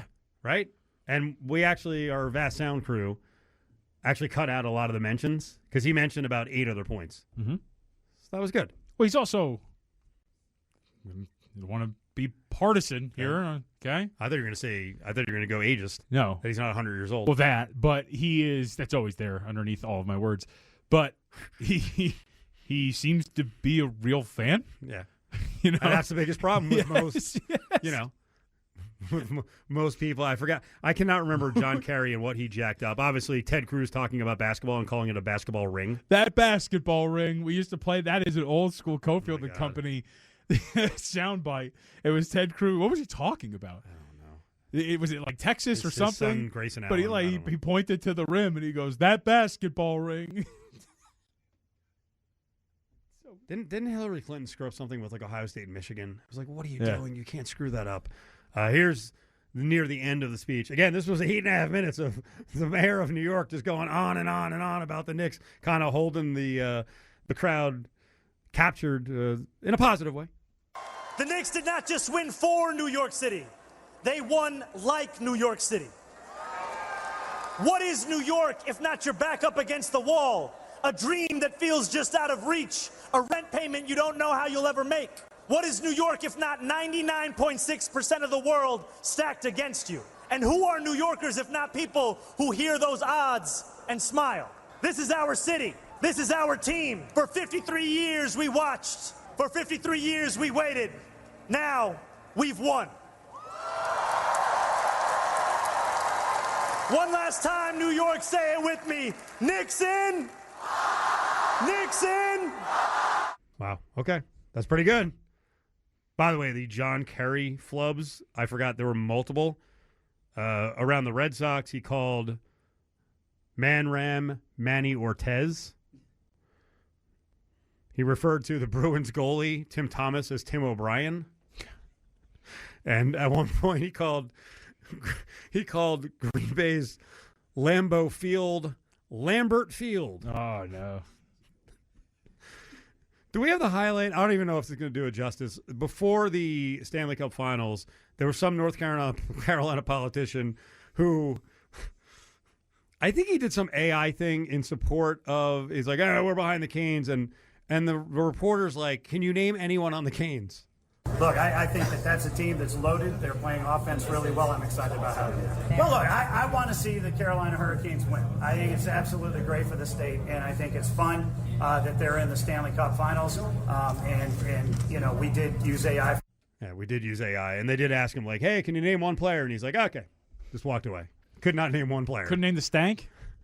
Couldn't name Freddie A? We're big supporters. Couldn't name Stahl? No, you're not. It's always a mistake when politicians try to glom onto sports, and you're not really a sports fan. You're going to be outed. You're going to look foolish. Yes. I mean, that is what you need, is you need a genuine fan that helps put this together. Somebody that actually gives a rip. And by the way, in those moments that he's referencing, I'm willing to bet he's put himself a little bit in that he was in those spots. Yeah. And he's also genuinely a sports fan, from what I can tell. Is it Arsenal he's a big fan of, I believe, too? So he's like an actual sports guy, which helps. Some politicians there are still plenty of bitter fans around the country with the Knicks winning the title. Many of them are in Miami. How insufferable is this Miami is going to get Giannis talk going to be? So I don't. Are they getting him? So this is why I don't find it that insufferable, is because they do this every year. Oh, okay. Every time a big star is available, the Miami Heat are going to get it. Heat culture. Yep. And in fact, I think you've had him on once or twice. His name's Dana Marang. He does radio out there in Portland, covers the Trailblazers. Ooh, they're the betting favorite, by the way. They're the betting favorite to get Giannis. Yeah, we don't know why. After a report from a Miami reporter that said that they were in the front run, those markets know absolutely nothing. They're moving on. They're moving on just any little report. If a report comes out tomorrow that the Clippers are in the lead, guess who's going to become the favorite in that market? It's going to be the Clippers. But I would say that I think it's funny that the Heat do this every time a star is available, which is, hey man, we've got this blue chip prospect. I don't know if you've heard of him. His name is Tyler Hero. And you're going to get him, and you're going to get the 13th overall pick, and you're going to get Jaime Jaquez, and you're going to love it. And you're going to give us Giannis Antetokounmpo. Deal. And then every time it's like, no. You're going to give us Damian Lillard for Tyler Hero and Jaime Jaquez and this bag of basketballs. And then Damian Lillard, they're just like, no, we're going to trade him to Milwaukee. We'd rather have the picks. Every single star is allegedly up. And by the way, one of the underlying, I think, stories in all of this is that I think Heat culture has become wildly arrogant. And so they have thought that they could just get by, just adding at the margins. And this is going to sound like a shot at the player. I don't think this is the case. And using Kel'el Ware as a piece that they have developed, and he's a nice player, right? He's a 6'10", stretch forward, big, that can play, can shot block, play above the rim, all that kind of stuff. He's a really nice player. But they've allowed their roster to fester to a point where they don't really have that many blue chip prospect pieces. And so for 4 years now, all you keep hearing is packages centered around Tyler Hero. And it's I don't want Diet Vanilla Devin Booker. I want something that actually is going to give me a cornerstone that is going to be worth building upon. And the Heat don't really have that. And then you look at these others. By the way, I was proud of myself because I know I've told you this 1,000 times. Ramona Shelburne was on the desk for I think it's NBA Live. I can't remember which ESPN program it was. And she broke it, Steve. You know who's really got an attractive package? The Portland Trailblazers. And it's yeah. Because the Trailblazers, what have I said to you 1,000 times over? When I watched that play-in, I was like, wow, they've got incredible depth, and everyone seems like they're under 24. And they control the Bucks picks because of the Damian Lillard trade. So if you're Milwaukee and you want assets and you want to be able to use them and you want to do all these sort of things, I want my stuff back. So here's Giannis. Give me some of my stuff back. And I think that's what's ultimately going to happen. Giannis has some control. Wait. What? Hold on a second, though. We've been every day hitting on Tom Dundon. Yeah. Which, by the way, sure. Can I just break in on the Dundon thing? Because I talk about him all the time as being evil and bad for sports in America. He's the private equity guy, and he's already talked about, well, there are rumors that he's going to fight for a new building in Portland, and if not, he'll move. I have more than a few people on social media with these videos that we pump out and the Dundon talk, which I've done like probably, I don't know, 7 shows out of like the last 13, that we're just putting out clickbait. Like, no, I really believe that he is terrible for American sports. Now, you just said something that the Blazers are going to be in play for a mega player like Giannis as what, the third team in a trade? They're going to get him and keep him? Maybe. And then is it? Well, because here's the thing. Okay, well, do I need to apologize? But that Dundon's actually kind of smart, and he's going to get an unbelievable player, one of the biggest stars, and then use that star to leverage getting into arena, which I don't love, but that's a smart play. I mean, it could be. But I would also say that sometimes when you see like the private equity stuff, where do you pinch the pennies the most? It's for the lemmings. It's not for the pieces at the top. Okay. I'm going to assume that Mr. Dundon and the things that he owns, he's not sitting back and looking at his Excel spreadsheet. He's like, I could use a pay cut to help this thing out. And I think that's the same thing with like the star, the thing that actually makes this thing go. Your average fan in Portland, I think, is not going to care that a bunch of front office people lost their jobs. They might care that Thiago Splitter, who just got hired by the Chicago Bulls, who might be a pretty sick coach, is not there anymore because they didn't want to pay him. But if you land Giannis Antetokounmpo, you're not really going to care about those things. Yeah. And that's what I think is going to happen. And it's funny because then they'll just become everything Milwaukee wanted to be. Maybe Drew Holiday is part of the deal, flip him back, but it could be Drew Holiday and Damian Lillard and Giannis Antetokounmpo with some of the young pieces that they have, and just going to see, like, hey, let's go to bat and let's see if we can get into this mix in the Western Conference. So Giannis with a ton of young guys and 3-and-D players, which the Bucks could never achieve. Right. Potentially. And that's just to say is that the Portland, my whole overall point here, tying it back to Miami, is the Heat do such a good job of getting their mouthpieces to work for them. The Miami media, they act very high and mighty, but they definitely will flip whatever comes out of that organization for the sake of the organization. Barry Jackson, who covers like Miami sports for a long time, was furious when Damian Lillard ended up not going to the Miami Heat. Why was he furious? Because he thought that the Heat got worked over in terms of journalistic integrity. You look at it anyway. And so I think that a lot of this hubbub around Giannis to Miami has a lot to do with, again, what's coming out of South Beach and not anywhere else. And it is worth pointing out again. Giannis has technically 2 years left, but the last year's a player option. So he can control things and say, I am going to just do what Trae Young did. I will decline my player option. If I don't want to play with you, I'm going to decline my player option. I'm only going to play 1 year. I'm going to go wherever I want, so don't trade for me. So he controls his destiny in a sense. But look, if it's worth it, the ultimate example is, of course, Kawhi Leonard. Kawhi Leonard did that. The Toronto Raptors said, screw it. We want a bite at the apple. We think that we are close. We think you're it. Yeah. And guess what? Toronto Raptors are one of the 8 unique champions that we have and started that run that we're on right now.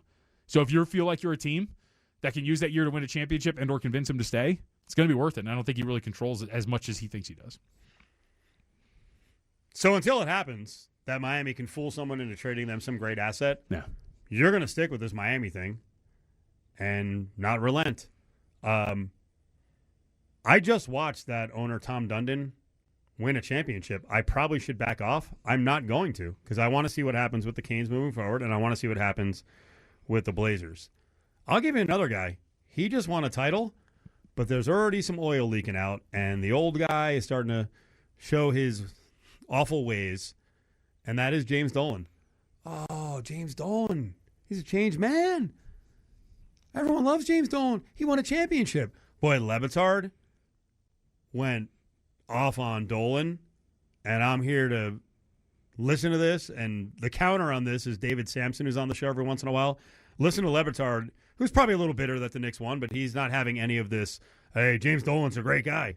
He is an epically bad owner. This does not change that. Like, he is awful in almost any way you do the measurements, except that he has now won a championship. This is a name that's synonymous with this guy is bad at ownership and controlling, and he shouldn't have that much control, because if he has control, he's going to do the wrong things with that control. As unpopular an owner as New York has ever had, and they had Steinbrenner, and this does not change that in any way. He is still all those things. His team just won. As I pointed out the other day, and I'll do it again, Steinbrenner benefited from the fact that he got just so down and dirty that he was pushed away from the game and couldn't touch his team for a couple of years. Mm-hmm. And the baseball people actually made it into a success, and then he just got to lay back. I think he grew a little wise. Yeah, he saw what could happen. And as he got older, he became a little more just a little smarter, probably a little gushy too, a little mushy when things were going well. Like, hey, let's stick with the guys that took us here. Mm-hmm. I don't think Dolan's ever going to be that way. Well, David Sampson tried to come in and he's like, no, his reputation has changed. Objectively I awful agree person. He's an awful person, and I know people who have worked for him, and he's a nightmare, much like Steinbrenner was to work for. However, James Dolan has changed his reputation, no matter what you or Pablo say. No, he's not. He has now won a championship. That's asinine. Asinine That what is you're saying. good. You don't get to be It's a gotten horrific better. you don't get to be a horrific human being and then your team wins a championship because you have a lot of money and then you're not a horrific human being anymore. That's not how that I happens. didn't say he wasn't a horrific human being. I said there's been incremental change in his reputation because he now has a ring. There is not. Right. That's also not what you said, Samson. Like, like incremental change, that implies that a gradual positive change for him. That has not been the case. You're saying that it is a catalyst. He's won a championship thus now, and his reputation has changed. That is not the case. So yesterday, a day before the Knicks parade, New York is basking in its glory. They're getting ready for one of the great events in the history of the city. The city's going to come together. As did you say Mamdani used that whole thing about basically like, hey, most of the time when cities come together, it's for tragedy. It sucks, right? Like this is one of those times where it's just unbridled joy. Headline: this is before the parade. Headline: why James Dolan's second apron comment raises big questions about the Knicks' ability to keep championship roster. He made a comment on what? Doesn't want to get into the what? second apron. What is that? So the way the CBA was negotiated and now how this works is it's kind of like a faux salary cap. You can go into the second apron, depending on how much money you're spending and whatnot. But there are ramifications for going into the second apron in terms of how much you pay as a team owner. There's also ramifications for the team where if I want to be the Samson here, I could argue in favor of Dolan. One of the big things is a team can't trade its first-round pick 7 years out if it finishes a season over the second apron. So if you wanted to make an acquisition, whatever, you couldn't really do that. There are legitimate... But that's not what he talked about. No, in his comments, that's not what he talked about. No, Can I read you the quote? Yeah, he talked said, about money. There's certain things in the NBA that you... This is before the parade! Yeah. There's certain things in the NBA that you have to be suicidal to do. One of them is the second apron. Cannot go into the second apron. I will write as big a check as possible, but I can't write a check that goes into the second apron. You just won a title. Just play the game. To Sampson's point, his reputation is changing. This is why it's not. Because that's in the front of his mind. Dude. I mean, come on. It does have to be. Just don't say it. But you don't have to say it. Just say we're going to do our best to keep this thing going. Yeah. Now, and the reason why this is, so their starting five is all signed. That's fine. The players in question are Mitchell Robinson, Landry Shamet, who are going to be unrestricted free agents, and then Jose Alvarado has a player option for like $4.5 million.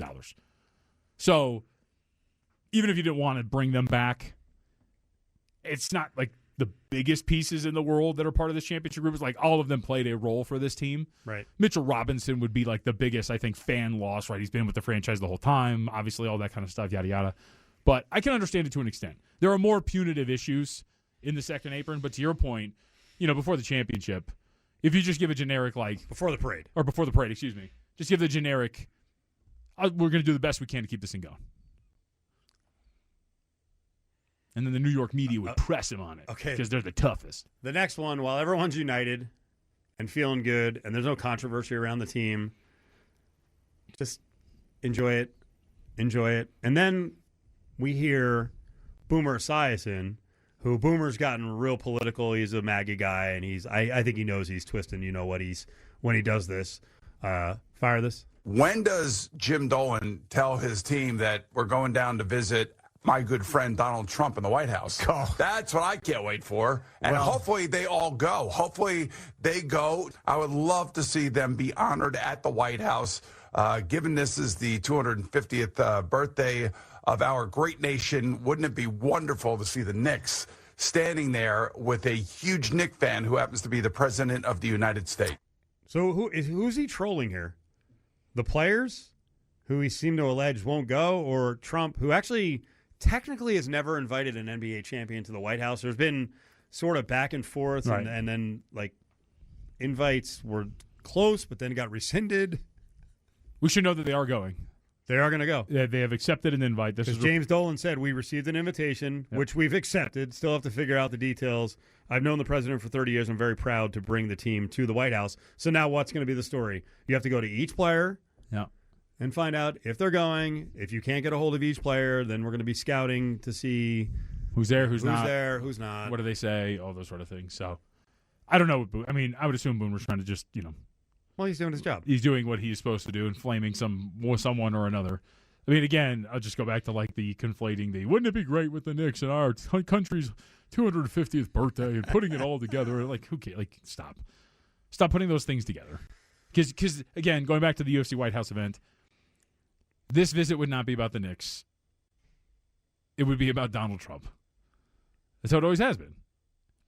So I don't think there's really any question about that. Hopefully they get something better than McDonald's. I hope those who want to go, go. Hmm? And those who don't want to go, don't go. Would you?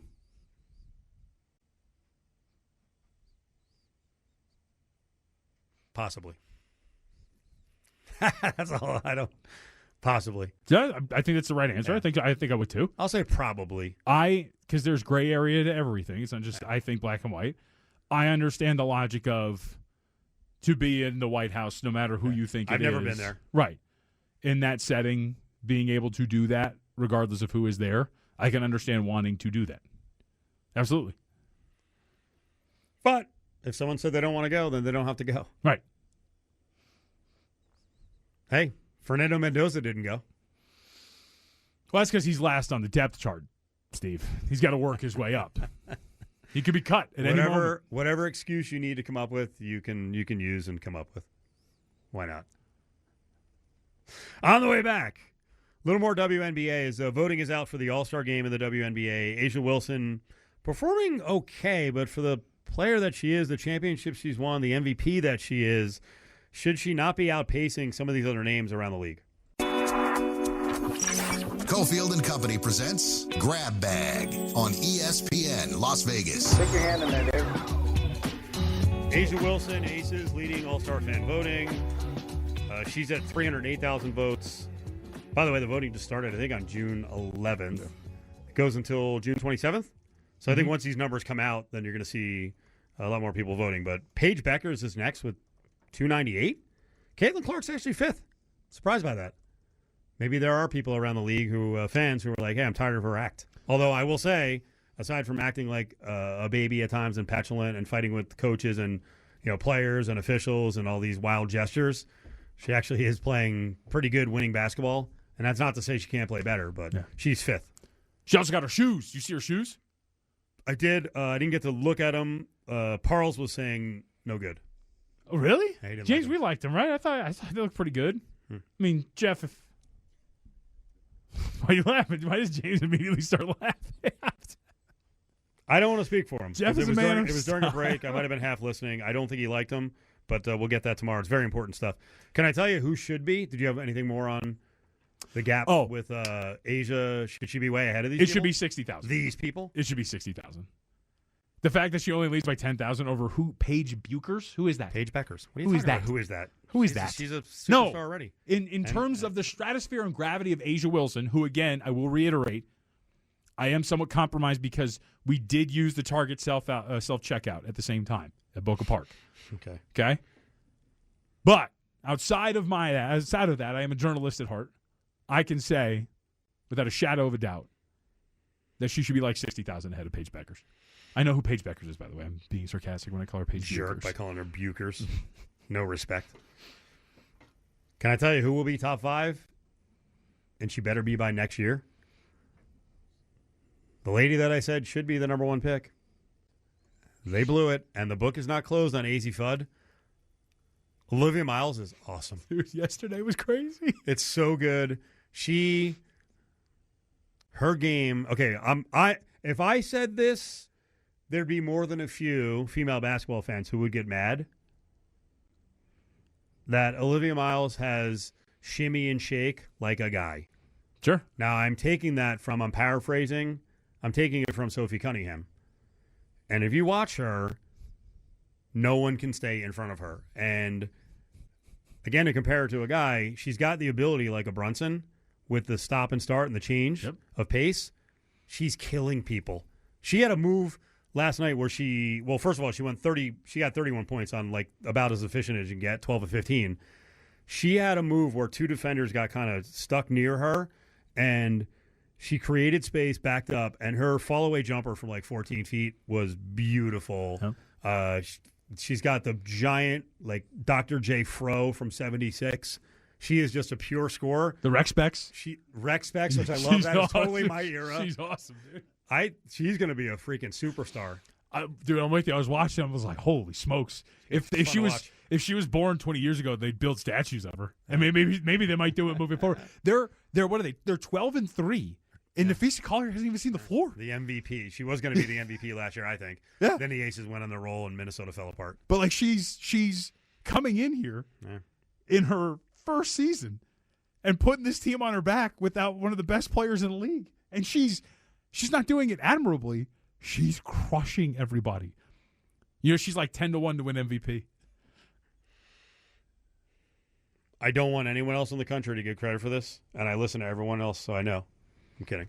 But I did say back before the draft and right after the draft, she should have been the number one pick. And also brought up the fact that if Dallas picked Azzi Fudd because of the relationship with Paige Beckers, that is horrendous. Azzi Fudd may turn out to be a great player.